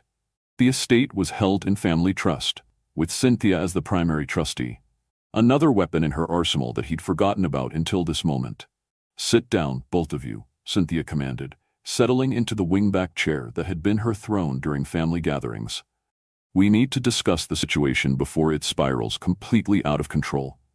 "There's no situation to discuss," Sonia said, her voice steady despite the obvious intimidation tactics. "Daniel and I are back together. That's not subject to committee review." Cynthia's smile was sharp as a blade. "Oh, my dear girl, you're as naive as ever. This isn't about your little romance. This is about $1 billion company, thousands of jobs, and a family reputation that spans 4 generations. Your personal desires are irrelevant compared to those responsibilities." "My happiness is not irrelevant," Daniel said firmly. But Sonia could feel tension creeping into his posture. Old patterns of intimidation were hard to break, even with newfound determination. "Your happiness?" Cynthia laughed, the sound like breaking glass. "Darling, your happiness nearly killed you. The stress of that woman's departure triggered your heart condition. Now you want to invite that same stress back into your life, just when Marcus Freed is positioning himself to destroy everything your grandfather built?" She produced a tablet from her designer handbag, displaying financial charts and news articles with the efficiency of a corporate presentation. "Lake Vineyard stock has lost $60 million in market value since this morning," she continued. 3 major distributors have called to express concern about leadership stability. The board is in an emergency session, debating whether to invoke the medical incapacity clause in your contract. Daniel felt his chest tighten, not from his heart condition, but from the familiar weight of family expectations and inherited guilt. 4 generations of Lakes had built this empire. His great-grandfather had survived Prohibition. His grandfather had navigated the Great Depression. His father had modernized the business for global markets. Was Daniel really going to be the one to let it all crumble for love? "I can feel your pulse racing," Sonia said quietly, her medical training evident as her fingers found his wrist. "Don't let her manipulate you the way she did 4 years ago." "Manipulate?" Cynthia's voice rose with indignation. "I saved this family from scandal then, and I'm trying to save it again now. Marcus Freed has been planning this takeover for months, waiting for any sign of weakness. You've just handed him everything he needs." She stood and moved to the window, gazing out at the vineyards that stretched to the horizon like a green ocean of possibility and responsibility. "Do you know what he's offering the shareholders?" she continued without turning around. "A 30% premium on current stock price, immediate dividend payments, and a promise to modernize operations with stable leadership. After this morning's drama, that's starting to sound very attractive to people who care more about profits than family legacy." "Ben will make a counteroffer," Sonia said, surprising them both. "We'll show them that Daniel's personal happiness makes him a stronger leader, not a weaker one." Cynthia turned from the window, her expression one of condescending amusement. "And how exactly do you propose to do that, dear? Your presence in his life has already cost the company $60 million in a single morning." "Because you and Marcus have created a narrative of scandal and instability," Sonia replied, standing to face the older woman directly. "But narratives can be changed. What if the story isn't about a reckless billionaire having an affair, but about a dedicated CEO whose personal healing enables him to lead more effectively?" "That's actually not a terrible spin," Elizabeth Owen said from where she'd been quietly monitoring news feeds. "The medical angle could work in our favor. Executive wellness as a business strategy." Cynthia's eyes narrowed dangerously. "You think you can public relations your way out of this mess? Marcus has documentation, medical records, financial reports showing Daniel's declining performance over the past 4 years. He has a compelling case that personal turmoil makes for poor business leadership." "Then we'll prove him wrong," Daniel said, his voice growing stronger as he found his footing in this familiar battlefield. "The board meeting is tomorrow. I'll present our 5-year strategic plan, the expansion into Asian markets, the sustainability initiatives that have positioned us ahead of every competitor. My track record speaks for itself, does it?" Cynthia pulled out another document, official-looking papers with legal seals and medical letterhead. "Because I have here a psychiatric evaluation request signed by 3 board members questioning your mental competency following this latest episode." The words hit Daniel like a physical blow. A competency hearing would be devastating, regardless of the outcome. The mere suggestion that he was mentally unfit would destroy investor confidence and validate every attack Marcus had made. "They can't do that," Sonia said, but her voice carried doubt. "They can and they will, unless Daniel demonstrates that he's capable of putting business interests ahead of personal desires," Cynthia replied smoothly. "The same choice I offered you 4 years ago, dear. Choose his career or choose his heart. You can't have both." The familiar ultimatum hung in the air like poison gas. 4 years ago, faced with similar threats, Sonia had chosen what she thought was protection, sacrificing their love to preserve Daniel's business empire. Now she understood it had been a false choice designed to destroy them both. "You're wrong," Sonia said quietly, but with absolute conviction. "Love doesn't make people weaker. It makes them stronger, more focused, more willing to fight for what matters."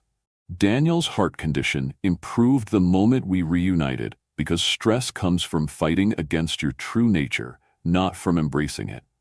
"Pretty words," Cynthia said dismissively, "but the board votes with their wallets, not their hearts." Before anyone could respond, the sound of car doors slamming interrupted the confrontation. Through the window, they could see a convoy of black SUVs pulling up the circular drive. Too many vehicles, too much security for a casual visit. "Who did you call?" Daniel asked his mother, suspicion creeping into his voice.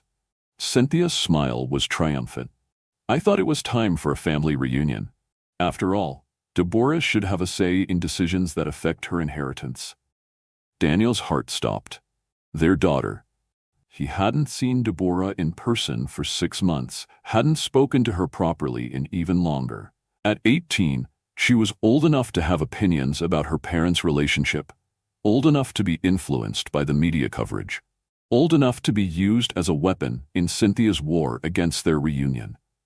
"You brought her into this?" Sonia's voice was barely controlled fury. "She's supposed to be studying in Paris, focusing on her education, not dealing with family drama." "She's 18 and heir to a billion-dollar empire," Cynthia replied coldly. "It's time she learned that personal choices have consequences that extend far beyond individual happiness." The front door opened, and Deborah Lake entered the room like a small tornado of righteous anger. She'd inherited Daniel's height and Sonia's grace, but the fury in her dark eyes was entirely her own. At 18, she was already stunning, with the kind of presence that commanded attention in any room. "Really?" she said, her voice cutting through the tension like a sword. "This is how I find out my parents are back together? Through tabloid photos and emergency phone calls from grandmother?" Daniel felt his chest constrict with guilt and love in equal measure. His daughter was magnificent, intelligent, fierce, completely unintimidated by the adults who'd been playing games with her family for years. But she was also hurt, and that pain was his responsibility. "Deborah," he started, but she held up a hand to silence him. "No," she said firmly.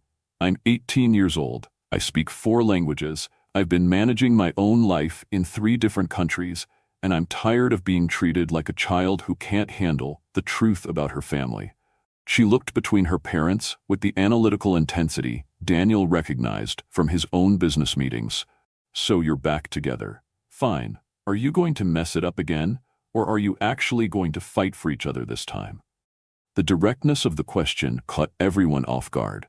Cynthia's carefully orchestrated manipulation hadn't accounted for a teenager who was more interested in honest answers than family politics. "We're going to fight," Sonia said quietly, stepping forward to face the daughter she'd barely seen in 4 years. "I'm sorry you had to find out this way. And I'm sorry for all the years we let other people's agendas keep our family apart." Deborah studied her mother with the same intensity she'd inherited from Daniel. "Good," she said finally, "because I'm tired of having parents who are too scared to be happy." The simple statement reframed everything. Not business strategies, or family legacies, or public relations disasters, but the fundamental question of whether 2 people who loved each other were brave enough to build a life together despite the obstacles. "The board meeting is tomorrow," Daniel said, looking at his daughter with new respect. "Marcus Freed is trying to take over the company, using our relationship as evidence that I'm unfit to lead. Whatever decision I make will affect your future, your inheritance, everything your great-great-grandfather built." Deborah considered this for a moment, then shrugged with the casual confidence of youth. "So make them a better offer. Show them that a CEO who's actually happy might be worth investing in. Family manipulation can destroy even the strongest love. Have you ever had someone try to control your happiness by threatening the people you care about? Share your story below and subscribe for tomorrow's explosive conclusion." Before anyone could respond to Deborah's challenge, the sound of helicopters filled the air. Through the windows, we could see news crews setting up equipment on the public road beyond the estate gates, their satellite dishes and cameras pointed like weapons at the house. "It's starting," Elizabeth said grimly, monitoring multiple news feeds on her devices. "Every major business network is running the story. Wine dynasty in crisis, billionaire's secret reunion threatens empire, Lake Vineyard stock in freefall." Daniel felt the familiar pressure building in his chest, but this time it wasn't his heart condition. It was the weight of 4 generations of responsibility pressing down on his shoulders. The company his great-great-grandfather had started with a single vineyard and impossible dreams was about to be destroyed by his personal choices. "Maybe we should postpone this," he said quietly, hating himself for the words, but unable to ignore the magnitude of what was at stake. "Give things time to cool down. Let the media attention die." "No." Sonia's voice cut through his doubts like a blade. "We run toward the fire this time, not away from it. We tell our story, present our case, and let people decide whether love makes leaders stronger or weaker." She moved to stand beside him, taking his hand with absolute certainty. "But whatever happens, we face it together. No more noble sacrifices, no more protecting each other by destroying ourselves." Daniel looked into her eyes and saw the fierce determination that had first captured his heart, magnified by 4 years of hard-won wisdom. Then he looked at his daughter, standing tall and unafraid despite the chaos swirling around them. Finally, he looked at his mother, still clutching her tablets and legal documents like shields against the future she couldn't control. The choice was simple, really. He could try to preserve a legacy built on fear and manipulation, or he could build something new based on love and authenticity. The first option might save the company, but would definitely kill his soul. The second option might destroy everything, but at least he'd be fighting for something worth winning. "You're right," he said to Sonia, squeezing her hand as his decision crystallized. "We face it together." Cynthia's face went white with fury and fear. "Daniel, you're making a mistake that will cost thousands of jobs and destroy 4 generations of work." "Maybe," Daniel replied calmly. "Or maybe I'm finally making the right choice for the right reasons." The helicopters circled overhead like vultures. The phone calls from board members and investors continued their relentless assault. And somewhere across town, Marcus Freed was probably celebrating his apparent victory. But in the living room of the Lake Estate, surrounded by family and the woman he loved, Daniel felt stronger than he had in years. The war for their future was escalating rapidly, but the battle lines were clear. Tomorrow's board meeting would determine not just the fate of Lake Vineyards, but whether love was powerful enough to overcome generations of fear and manipulation. As if summoned by the mounting tension, Daniel's phone buzzed with an urgent message from his cardiologist, requesting an immediate consultation based on the concerning reports about his overnight medical episode. Another attack, another attempt to use his health as a weapon against their happiness. But when Sonia checked his pulse, monitoring his response to the mounting stress, she found something remarkable. His heart rate was elevated but strong, his blood pressure stable, his entire cardiovascular system responding to crisis with resilience rather than breakdown. "Your heart's not just surviving this," she marveled. "It's thriving. Whatever they throw at us tomorrow, your body is ready for the fight." Daniel smiled, feeling the truth of her words in every steady heartbeat. For 4 years, he'd been slowly dying from the stress of living without her. Now, facing the biggest challenge of his career with Sonia beside him, he felt more alive than ever. The final battle was about to begin, and Daniel Lake was ready to fight for everything that mattered. The boardroom of Lake Vineyards had witnessed 4 generations of family business decisions, but never anything like the chaos that erupted at 10 a.m. on that fateful Tuesday morning. The mahogany table that had hosted dignified discussions of harvest yields and market expansion now became a battlefield where personal loyalties and corporate interests clashed with devastating intensity. Daniel entered the room with Sonia beside him, their unified presence immediately shifting the energy in the space. The 12 board members, a mixture of family friends, industry veterans, and financial representatives, watched with expressions ranging from concern to barely concealed hostility as the couple took their seats at the head of the table. Marcus Freed sat at the opposite end like a rival king holding court, his expensive suit and predatory smile radiating confidence. He'd spent months preparing for this moment, gathering ammunition and building alliances among board members who valued stability over sentiment. The overnight wine cellar incident had been an unexpected gift, providing the perfect narrative of corporate irresponsibility and personal recklessness. "Ladies and gentlemen," Marcus began, his voice carrying the smooth authority of someone accustomed to boardroom warfare. "Thank you for gathering on such short notice. I think we can all agree that recent events have raised serious questions about leadership stability at Lake Vineyards." He activated a presentation screen, displaying the morning's financial headlines with surgical precision. Stock prices down 18%, investor confidence plummeting, competitor acquisitions of key accounts accelerating. The numbers painted a picture of a company in crisis, led by a CEO whose personal drama was destroying shareholder value. Over the past 24 hours, Marcus continued, Lake Vineyards has lost $93 million in market capitalization. 3 major distributors have expressed concerns about our leadership's fitness for duty. The wine industry is built on tradition, stability, and trust, values that recent events have called into serious question. Daniel felt the familiar pressure building in his chest, but Sonia's hand found his under the table, her touch grounding him in waves that medication never could. He looked around the room at faces he'd known for years, some sympathetic, others calculating, all waiting to see whether he could salvage his family's legacy from the wreckage of his personal choices. "Marcus raises valid concerns," said Patricia Hendricks, the lead financial advisor whose grandfather had worked with Daniel's great-grandfather. "Our fiduciary responsibility to shareholders must take precedence over personal considerations." "What personal considerations?" Sonia asked quietly, her voice cutting through the corporate doublespeak with devastating clarity. "The fact that Daniel's cardiovascular health has improved dramatically since we reunited, the fact that his decision-making abilities are sharper than they've been in years, or the fact that love makes people stronger, not weaker." Several board members shifted uncomfortably. This wasn't the defensive, apologetic response they'd expected from a woman caught in scandal. Sonia spoke with the confidence of someone who had facts rather than just emotions on her side. "Dr. Brown," Marcus said, his tone patronizing, "while your medical observations are touching, business decisions require objective analysis rather than romantic sentiment."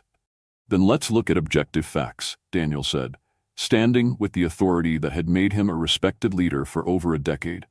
"Lake Vineyards has increased profits by 47% during my tenure. We've expanded into 12 new international markets. Our sustainability initiatives have positioned us ahead of every major competitor. Our employee satisfaction ratings are the highest in the industry." He activated his own presentation, displaying 5 years of consistent growth and innovation that had transformed Lake Vineyards from a traditional family business into a global powerhouse. "The question isn't whether I'm fit to lead this company," Daniel continued, his voice gaining strength with each word. "The question is whether we're going to let fear and manipulation destroy what we've built together." "Pretty words," Marcus replied smoothly, "but the market doesn't care about your personal growth journey. Investors want leaders who put business first, always. Your overnight disappearance during the critical business period demonstrates exactly the kind of distracted leadership that destroys companies." "I was trapped in a power outage," Daniel shot back. "The same outage that affected half the city, including the downtown financial district where your own offices lost power for 8 hours. But you weren't checking your phone, monitoring the markets, or maintaining contact with your leadership team," Marcus countered. "You were otherwise occupied with personal matters." The innuendo hung in the air like poison. Daniel felt his pulse spike, but this time it was with righteous anger rather than panic. Beside him, Sonia tensed like a coiled spring, ready to defend their love against any attack. "Enough," Cynthia Lake said, her voice cutting through the verbal sparring with matriarchal authority. She'd been silent until now, letting the board express their concerns before playing her final card. "This discussion is about more than financial performance or media coverage. It's about the fundamental question of whether family leadership is still viable in the modern business environment." She stood with the regal bearing that had intimidated business rivals for decades, her silver hair catching the morning light streaming through floor-to-ceiling windows that overlooked the vineyards her husband's family had cultivated for generations. "I've held controlling interest in this company for 20 years, she continued, shepherding it through economic downturns, industry consolidation, and changing consumer preferences. I've watched my son grow into a capable leader, but I've also watched his personal choices create instability that threatens everything we've built. Daniel felt the blood drain from his face as he realized what was coming. The family trust, the controlling shares that he'd never thought to challenge because they'd always been used to support his decisions. His mother held the power to remove him from leadership, regardless of board sentiment or financial performance. 4 years ago, I prevented a similar crisis by ensuring that personal drama didn't destroy business focus, Cynthia said, her eyes moving between Daniel and Sonia with surgical precision. I'm prepared to take similar action now if necessary. What are you saying? Deborah asked from where she sat in the observer section, her young voice cutting through the adult machinations with startling clarity. I'm saying that love is a luxury this family can't afford, Cynthia replied, her tone suggesting the matter was already decided. Daniel can choose to be a devoted husband or an effective CEO, but he cannot be both. The past 24 hours have proven that conclusively. The ultimatum hung in the air like a sword over their heads. Choose business or choose love. Sacrifice personal happiness for corporate responsibility. Accept that some dreams were too expensive to pursue, no matter how deeply they mattered to the human heart. Daniel felt the weight of 4 generations pressing down on his shoulders. His great-great-grandfather's original vision, his grandfather's expansion through prohibition, his father's modernization efforts, his own contributions to global growth. Was he really going to be the lake who let it all crumble for love? There's another option, Sonia said quietly, but her words carried absolute conviction, one that your manipulation 4 years ago prevented us from exploring. She stood with the grace and confidence that had first captured Daniel's attention in a hospital corridor 12 years earlier, but now magnified by years of professional accomplishment and hard-won wisdom. You're right that Daniel can't be both a devoted husband and an effective CEO, she continued, because being an effective CEO requires a different kind of partnership than traditional marriage provides. Confusion rippled through the room as board members tried to understand where she was heading. Even Daniel looked puzzled, though he trusted her completely. I'm not proposing to be a corporate spouse who hosts charity luncheons and stays out of business decisions, Sonia said, her voice growing stronger with each word. I'm proposing to be Daniel's business partner, his co-CEO, his equal in every decision that affects this company's future. The suggestion hit the room like a thunderbolt. Marcus looked stunned. Cynthia went pale with shock, and several board members began whispering urgently among themselves. Dr. Brown, Patricia Hendricks said carefully, while your wine expertise is well documented, executive leadership requires experience with financial management? I have an MBA from Stanford and 5 years of consulting experience with Fortune 500 companies. With international markets, I speak 4 languages and have developed wine programs in 12 countries. With sustainability initiatives, I wrote the industry standards that Lake Vineyards adopted 3 years ago. Sonia's credentials hung in the air like a challenge. During their separation, while Daniel had been slowly dying from stress and heartbreak, she'd been building the exact skill set that would make her an ideal business partner rather than just a romantic one. The wine industry is changing, she continued, her voice taking on the authority of someone who'd studied market trends and consumer behavior with academic rigor. Younger consumers want authenticity, sustainability, and stories that resonate with their values. They don't want corporate dynasties built on emotional repression and family manipulation. They want leaders who are brave enough to be genuinely human. This is ridiculous, Marcus interjected, but his voice carried a note of panic. A unified Lake family leadership team would be exponentially harder to overthrow than a conflicted CEO fighting personal battles. Is it? Daniel asked, the pieces of Sonia's strategy clicking into place in his mind. Sonia knows this business as well as anyone in this room. She has the credentials, the vision, and the passion to help Lake Vineyards evolve for the next generation of consumers. She also has the medical background to monitor your health condition, added Dr. Harrison, the company physician who'd been quietly observing from the corner.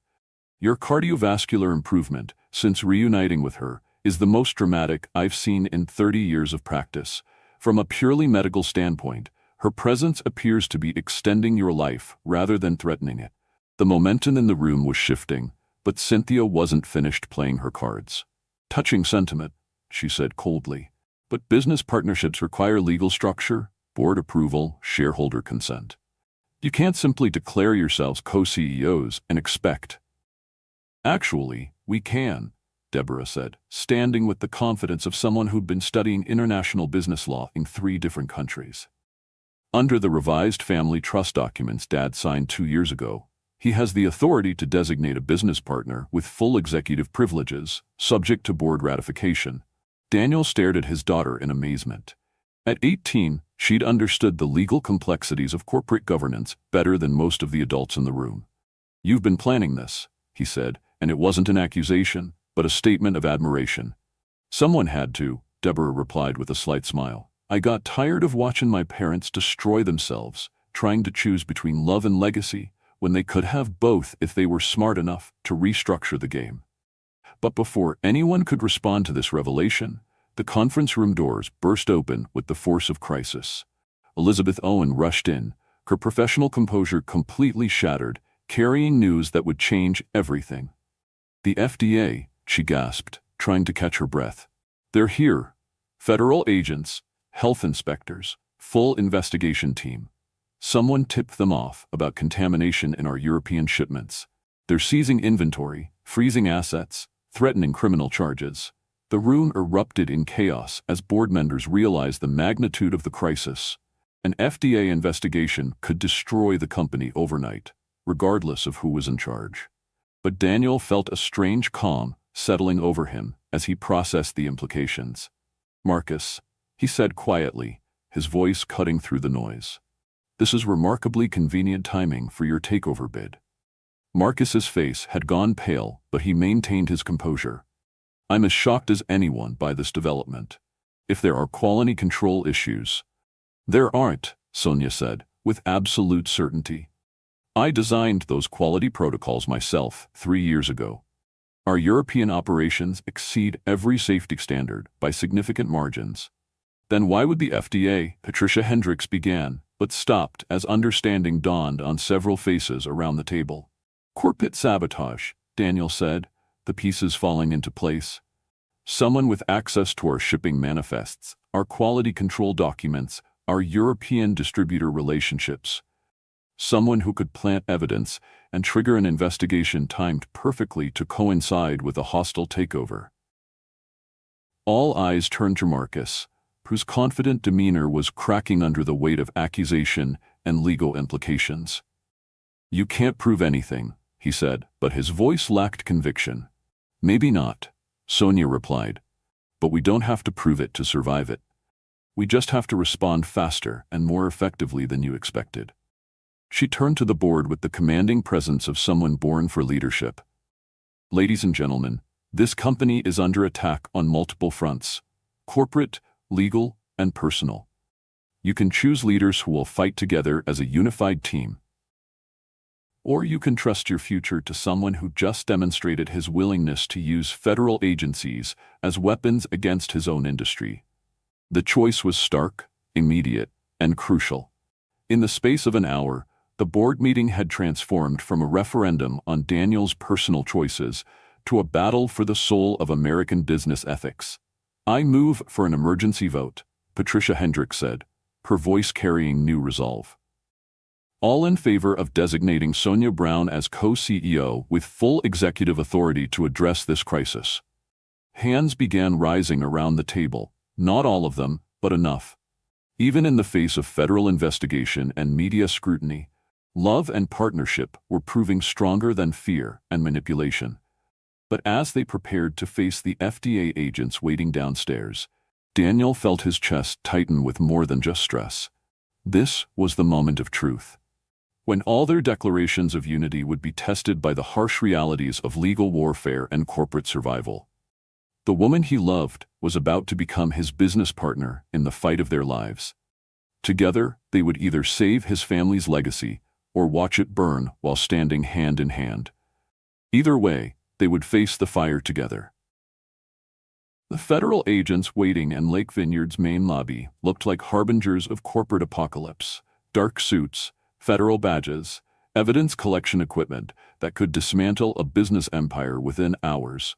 Special Agent Rebecca Martinez led the team with the efficient authority of someone who destroyed companies for regulatory violations before breakfast. "Mr. Lake," she said as Daniel and Sonia descended the mahogany staircase together, their unified presence immediately commanding attention. "We have warrants to inspect your European shipping facilities, quality control laboratories, and all documentation related to wine exports over the past 18 months.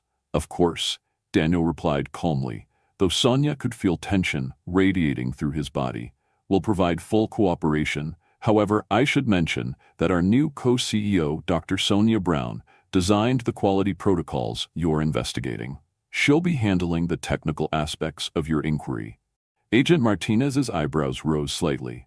The rapid leadership change in the middle of a federal investigation would raise questions, but it also demonstrated the kind of decisive action that suggested innocence rather than guilt.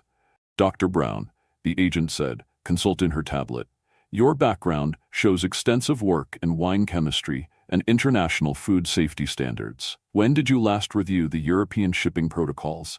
"I reviewed them yesterday morning," Sonia replied with absolute honesty. "As part of my transition back into company leadership, every batch tested well within safety margins, with contamination levels significantly below FDA thresholds. Then you'll be surprised to learn that our European partners detected dangerous levels of methanol and sulfite contamination in shipments bearing your quality control signatures," Agent Martinez said, producing official-looking documents. "Levels that could cause blindness, kidney damage, even death in sensitive individuals." Sonia felt the blood drain from her face, but not from guilt, from the realization of how sophisticated Marcus's sabotage had been. Someone had not only planted contaminated wine, but had forged her quality control signatures, creating a paper trail that would implicate her personally in federal crimes.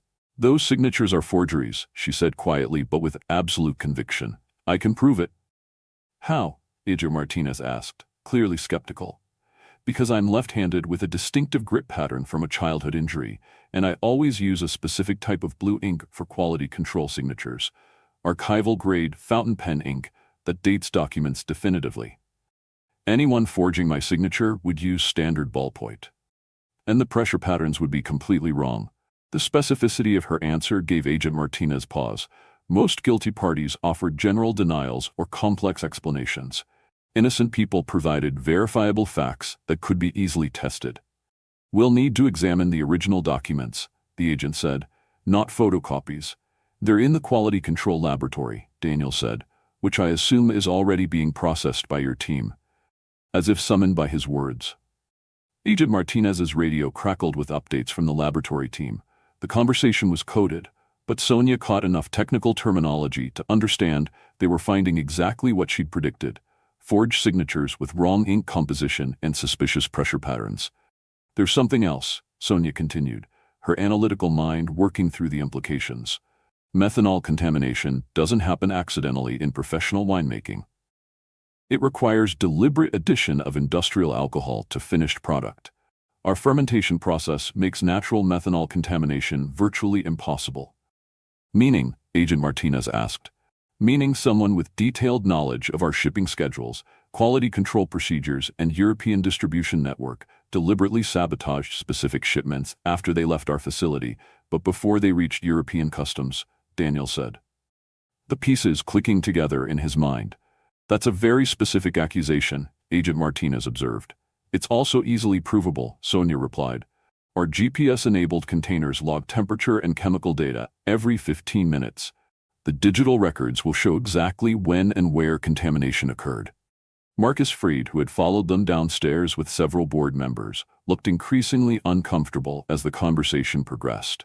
His takeover strategy had depended on the investigation destroying Lake Vineyards before anyone could examine the evidence closely enough to identify the real culprit. "I should mention," Agent Martinez said, consulting her files again, "that this investigation was initiated by a tip from someone claiming inside knowledge of systematic quality control violations. Someone with detailed knowledge of your operations and shipping procedures. Someone who's been planning this for months," Sonia said, her voice growing stronger as righteous anger replaced initial shock. Someone who needed Lake Vineyards to appear unstable and criminally negligent to justify a hostile takeover. All eyes turned to Marcus, whose confident facade was cracking under the weight of implication and evidence. A corporate sabotage investigation could result in federal criminal charges, prison time, and the destruction of his own business empire.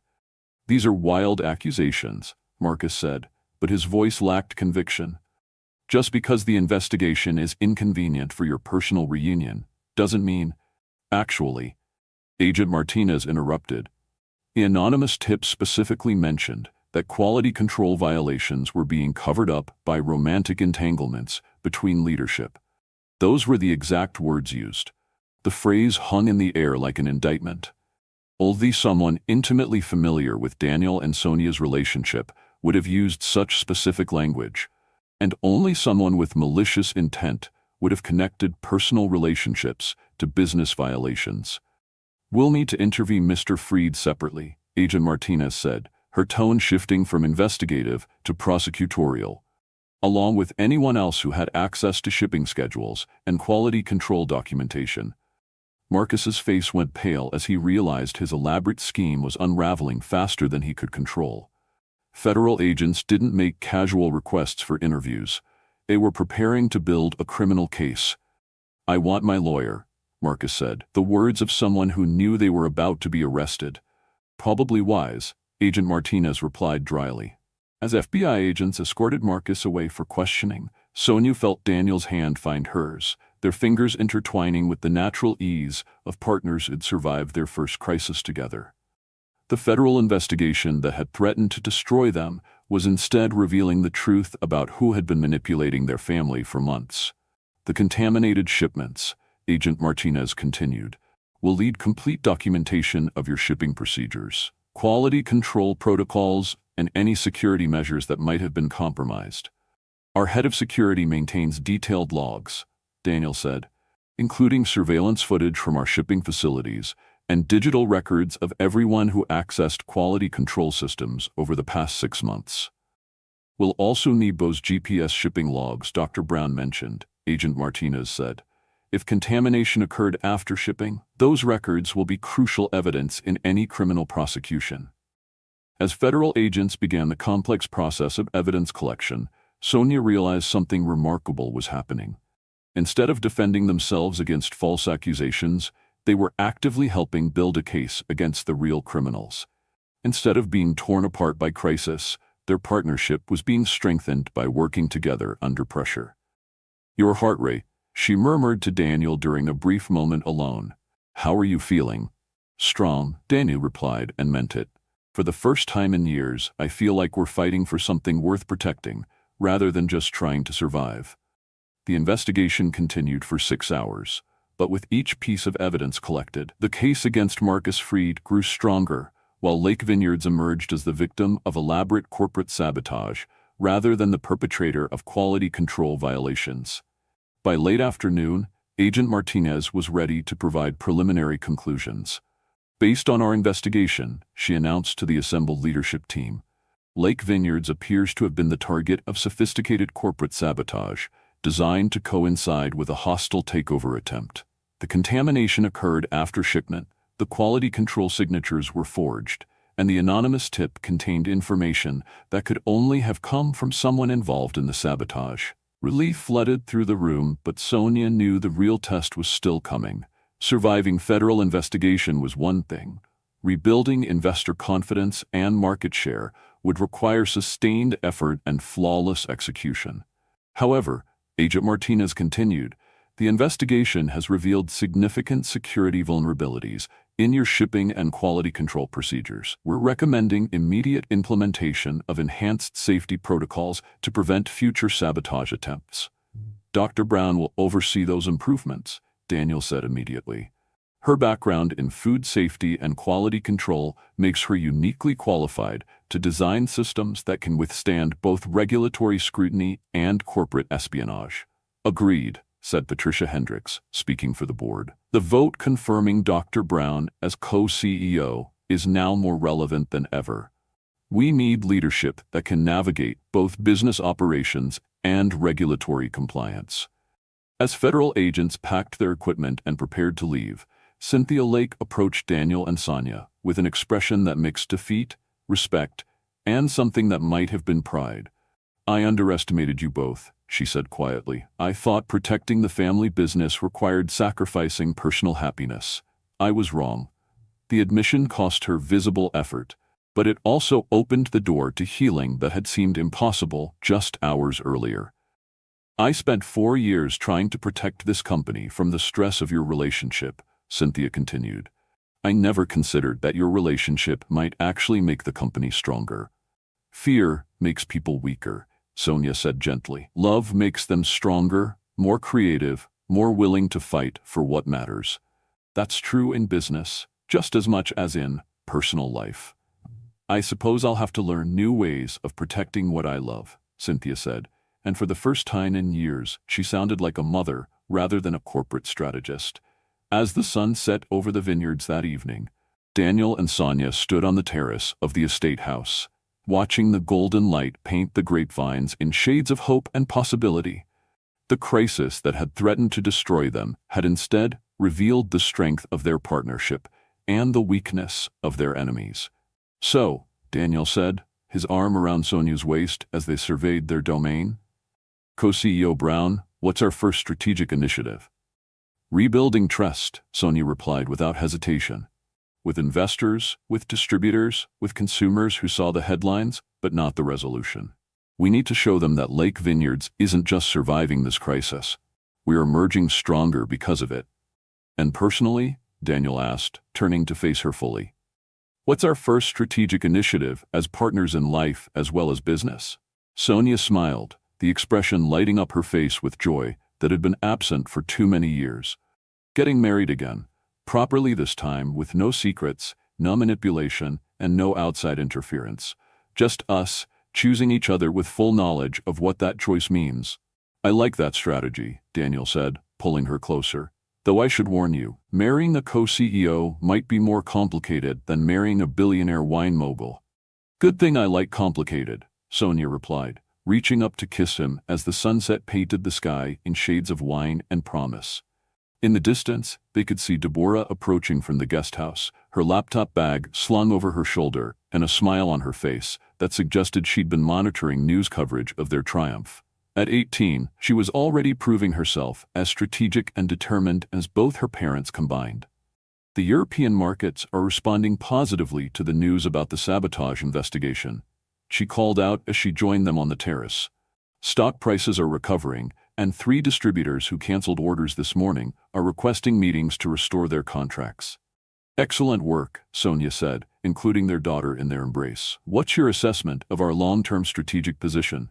"Strong," Deborah replied, with the confidence of someone who'd inherited her parents' business instincts. "Surviving corporate sabotage actually makes us more attractive to partners who value integrity and resilience.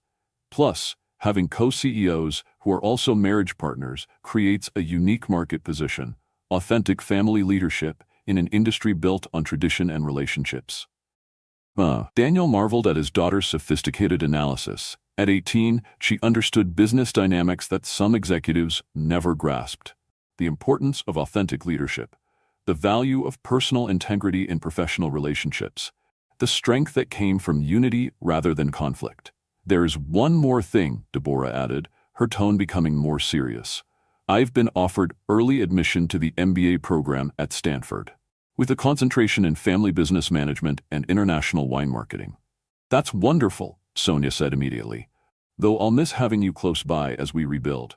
"Actually," Deborah said with a slight smile, "the program includes a year-long internship component. I was thinking of doing mine here, learning the business from the ground up while you and Dad build your new partnership." The suggestion was perfect, allowing Deborah to pursue her education while remaining involved in the family business, creating a bridge between generations that honored both tradition and innovation. "Co-CEO Lake Brown," Daniel said formally, "I believe we have our first unanimous board decision." "Agreed, Co-CEO Lake," Sonia replied, with matching formality, then broke into laughter as the absurdity of their new title struck her. As the three of them stood together on the terrace, surrounded by vineyards that stretched to the horizon, Daniel felt something he hadn't experienced in years: complete contentment. Not just happiness, but the deep satisfaction of knowing he was exactly where he belonged, with exactly the right people, building exactly the kind of future worth fighting for. His heart, which had been weak and irregular for 4 years, beat with strong, steady confidence. His mind, which had been clouded by stress and regret, was clear and focused on possibilities rather than problems. His soul, which had been slowly dying from the absence of love, was fully alive again. "So," Sonia said, settling more comfortably against his side, "tomorrow we start rebuilding an empire. Tonight, what do you want to do?" Daniel smiled, remembering another evening years ago when she'd asked the same question, when they'd been young and hopeful and certain that love could conquer any obstacle. "Tonight," he said, "I want to go back to that wine cellar and thank it for saving our lives." "Just to thank it?" Sonia asked, her tone suggesting she had ideas beyond gratitude. "Well," Daniel replied, his voice dropping to the intimate register that still made her pulse skip, "there might be other ways to show our appreciation." As they walked hand in hand toward the house, with Deborah rolling her eyes but smiling at her parents' obvious devotion, Daniel realized that some stories don't end. They just transform into new beginnings. The wine cellar that had trapped them together for one desperate night had become the foundation for a partnership that would endure for whatever time they had left. Whether that was 2 years or 50, they would spend it building something beautiful together. A business, a family, a love story that proved some things are worth fighting for, no matter the cost. In the gathering darkness, surrounded by the scent of ripening grapes and the promise of harvest to come, Daniel Lake and Sonia Brown began the next chapter of their lives. Partners in every sense of the word, building an empire founded on love rather than fear, on unity rather than manipulation, on the revolutionary idea that happiness makes people stronger, not weaker. And in the wine cellar below, 2 empty glasses sat side by side on an antique table, holding the last drops of a 1997 Chateau d'Yquem, the vintage that had sealed their reunion and their destiny. 1 year later, Daniel and Sonia stood in that same wine cellar, but this time they weren't trapped by circumstance. They were there by choice, surrounded by family and friends, preparing to exchange vows that would make their partnership official in every possible way. The transformation of the space was breathtaking. The ancient stone walls had been decorated with white roses and trailing ivy, their fragrance mixing with the lingering scent of aged wine to create an atmosphere of timeless romance. Hundreds of candles flickered in repurposed wine bottle holders, casting dancing shadows that seemed to celebrate rather than threaten. The same Persian rug where they'd first made love as newlyweds had been restored and placed at the altar, symbolizing the circular nature of their journey from love to loss to love reborn. Every detail spoke of their shared history and renewed commitment. The wine bottles lining the walls had been selected from their wedding year, their anniversary years, and the vintage from the night they'd reunited. White silk, draped from the ceiling, created an intimate chapel atmosphere while preserving the cellar's rustic charm. Fresh grapevines intertwined with roses created natural archways that transformed the underground space into something magical. Elizabeth Owen had worked for months to coordinate the perfect ceremony, ensuring that every element honored both the gravity of their journey and the joy of their reunion. The guest list was intentionally small. Only the people who'd supported their love through its darkest moments deserved to witness its triumph. The original emergency lighting had been replaced with warm amber fixtures that cast everything in golden hues reminiscent of sunset over the vineyards. Where Daniel had once collapsed in a medical crisis, a small altar now stood decorated with photographs from their original wedding. Pictures of Deborah as a child, and images from the past year as they'd rebuilt their empire together. Dr. Harrison sat in the front row, marveling at the medical miracle he'd witnessed firsthand. Daniel's cardiovascular health had not just improved, but had reached levels that exceeded expectations for someone half his age. Love, it seemed, was indeed the most powerful medicine, capable of healing wounds that traditional treatment couldn't touch. Marcus Freed's empty seat served as a reminder of obstacles overcome. He was currently serving a federal prison sentence for corporate sabotage, his own empire dismantled by the same ruthless tactics he'd tried to use against others. Justice, like love, had found its way despite seemingly impossible odds. "Dearly beloved," said the officiant, Deborah herself, having obtained online ordination specifically for this moment, "we are gathered in this very special place to witness the marriage of two people who have proven that love is not just an emotion, but a choice we make every day to fight for what matters most." Deborah stood with the poise and confidence of someone who'd grown tremendously over the past year. At 19, she was already proving herself as a formidable business strategist, having spent her gap year working alongside her parents to rebuild Lake Vineyards into something even stronger than before. Her Stanford MBA program would begin in the fall, but the real-world education she'd received, watching Daniel and Sonia transform crisis into triumph, was invaluable. 1 year ago, Deborah continued, her voice carrying the wisdom of someone who'd witnessed true partnership in action. "My parents were trapped in this cellar by circumstances beyond their control. Tonight, they choose to be here, surrounded by love and commitment to each other, and to the family business they've built together." She gestured to the walls around them, where the wine collection represented 4 generations of Lake family dedication to their craft. These wines have aged through patience, careful tending, and the understanding that some things become more valuable with time. Like the love we're celebrating tonight, tested by separation, strengthened by reunion, and matured into something worthy of this place, where it was reborn. Daniel stood where he'd once collapsed, but now his presence commanded the space with quiet authority. His health had been completely transformed, not just physically, but emotionally and spiritually. The man who'd been slowly dying from stress and loneliness had been replaced by someone who radiated vitality and purpose. His gray eyes, once clouded with pain and regret, now blazed with the confidence of someone who'd fought for his happiness and won. Sonia faced him in a dress of ivory silk that caught the candlelight like captured moonbeams. The careful, guarded woman who'd entered this cellar in crisis had evolved into someone who moved with unshakable certainty. Her success as co-CEO had surprised even supportive board members. Her combination of medical precision, business acumen, and intuitive understanding of wine chemistry had revolutionized Lake Vineyards' operations. Under her leadership, they'd implemented quality control systems that were now being studied by competitors worldwide. "The vows you're about to exchange," Deborah said, "were written by you, for you, reflecting the unique partnership you forged through crisis and triumph." Daniel stood in the same spot where he'd collapsed a year ago, but now his heart beat strong and steady, his health transformed by the healing power of authentic partnership. Sonia faced him where she'd once knelt to save his life, now radiant in a simple ivory dress that spoke of elegant confidence rather than desperate circumstances. Daniel reached into his jacket pocket, withdrawing handwritten vows on paper that bore the watermark of Lake Vineyard Stationery, the same paper where they'd signed their first business contracts as co-CEOs. "Sonia," he began, his voice carrying the depth of emotion that came from nearly losing everything that mattered.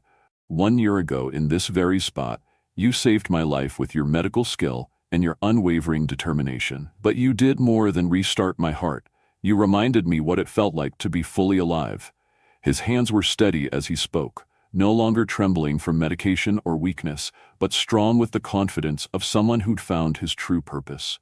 "I promise to choose you every day, not just as my wife, but as my equal partner in every decision that shapes our future.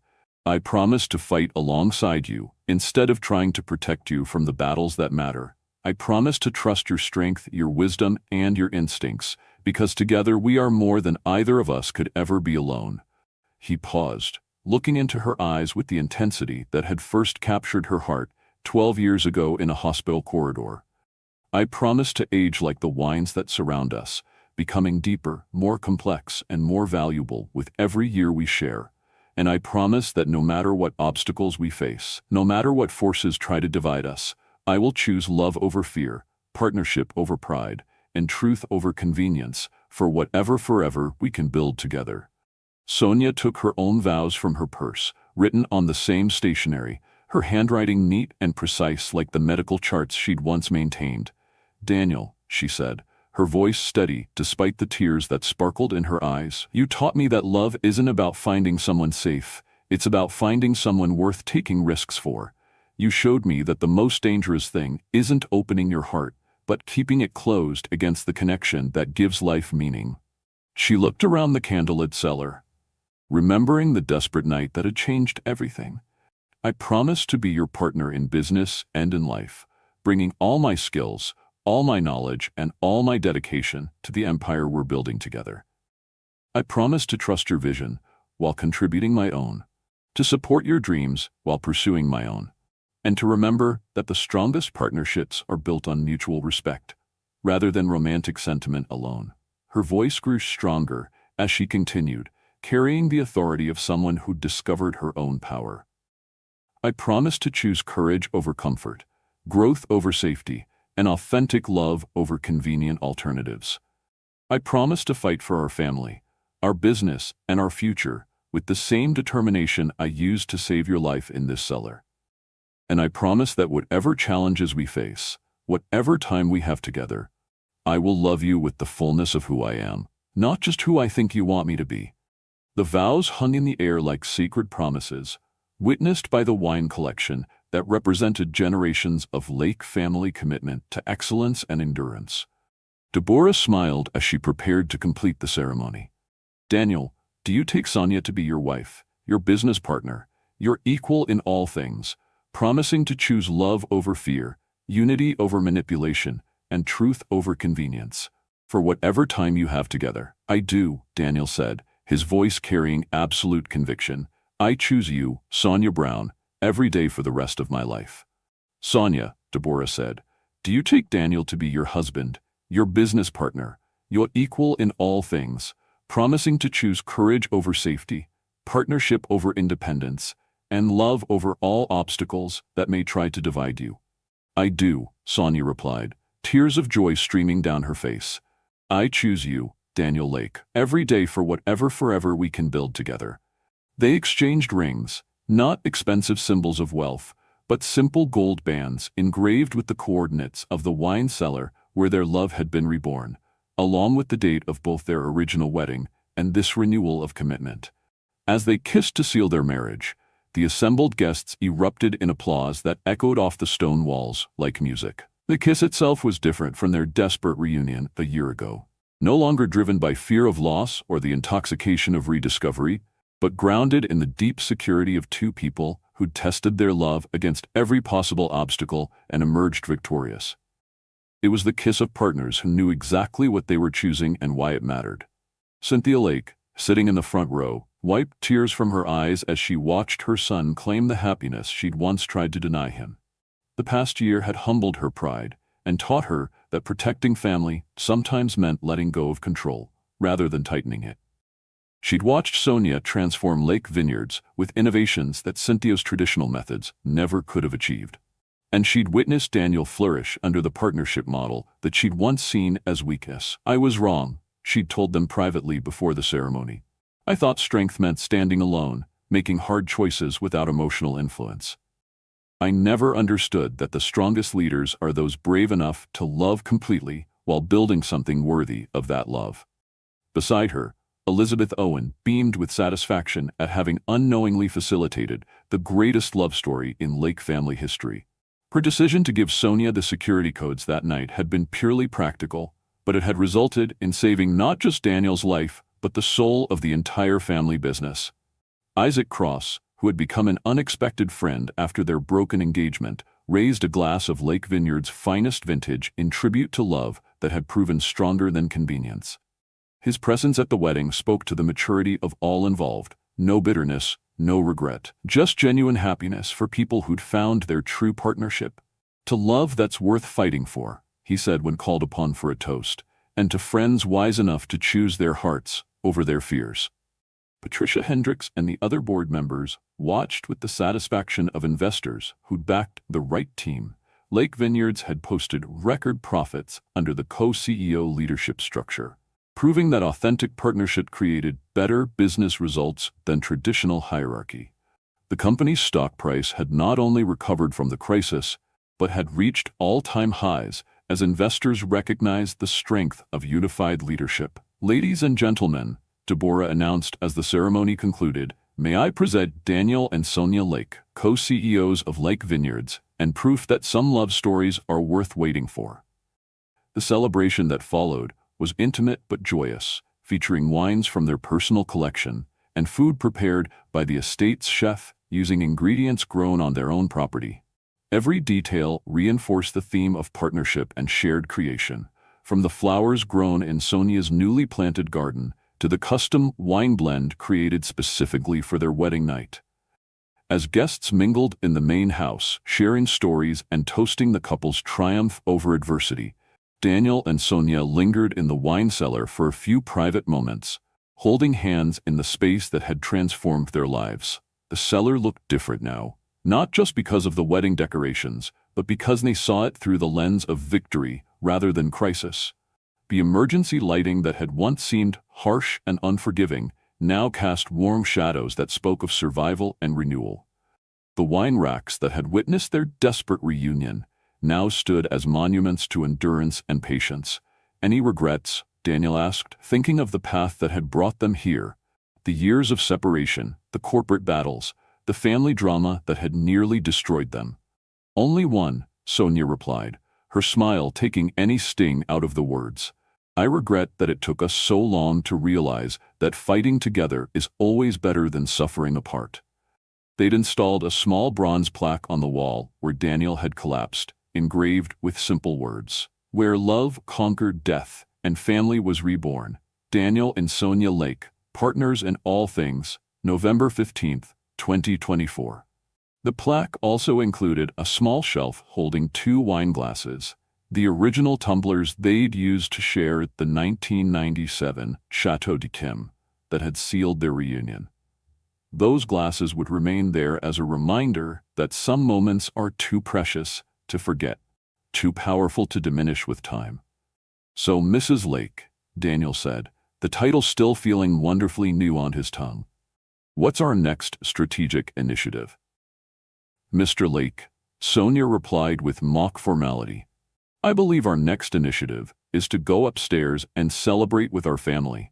Then start planning the European expansion that's going to make Lake Vineyards the most successful family business in wine industry history." "And after that?" Daniel asked, pulling her closer in the candlelit cellar where everything had changed. "After that," Sonia said, reaching up to kiss him as the candles flickered around them like blessings, "we live. We love. We build something beautiful together, one day at a time, for whatever forever we can create." Love like Daniel and Sonia's proves that sometimes we have to risk everything, even our lives, for the people who matter most. Sometimes the greatest strength comes from admitting we can't survive alone. Sometimes the most successful businesses are built on the foundation of authentic partnership rather than lonely authority. Have you ever had to choose between protecting someone and losing them? Share your story of love conquering impossible odds in the comments. Subscribe for more stories that prove love is the most powerful force on earth. And I'll see you tomorrow with another tale of hearts that refuse to give up. In the wine cellar beneath Lake Vineyards, surrounded by bottles that had aged to perfection through patience and time, 2 wedding rings caught the candlelight like promises kept. While above them, a family business thrived under leadership that understood the revolutionary truth that happiness doesn't make people weaker, it makes them unstoppable.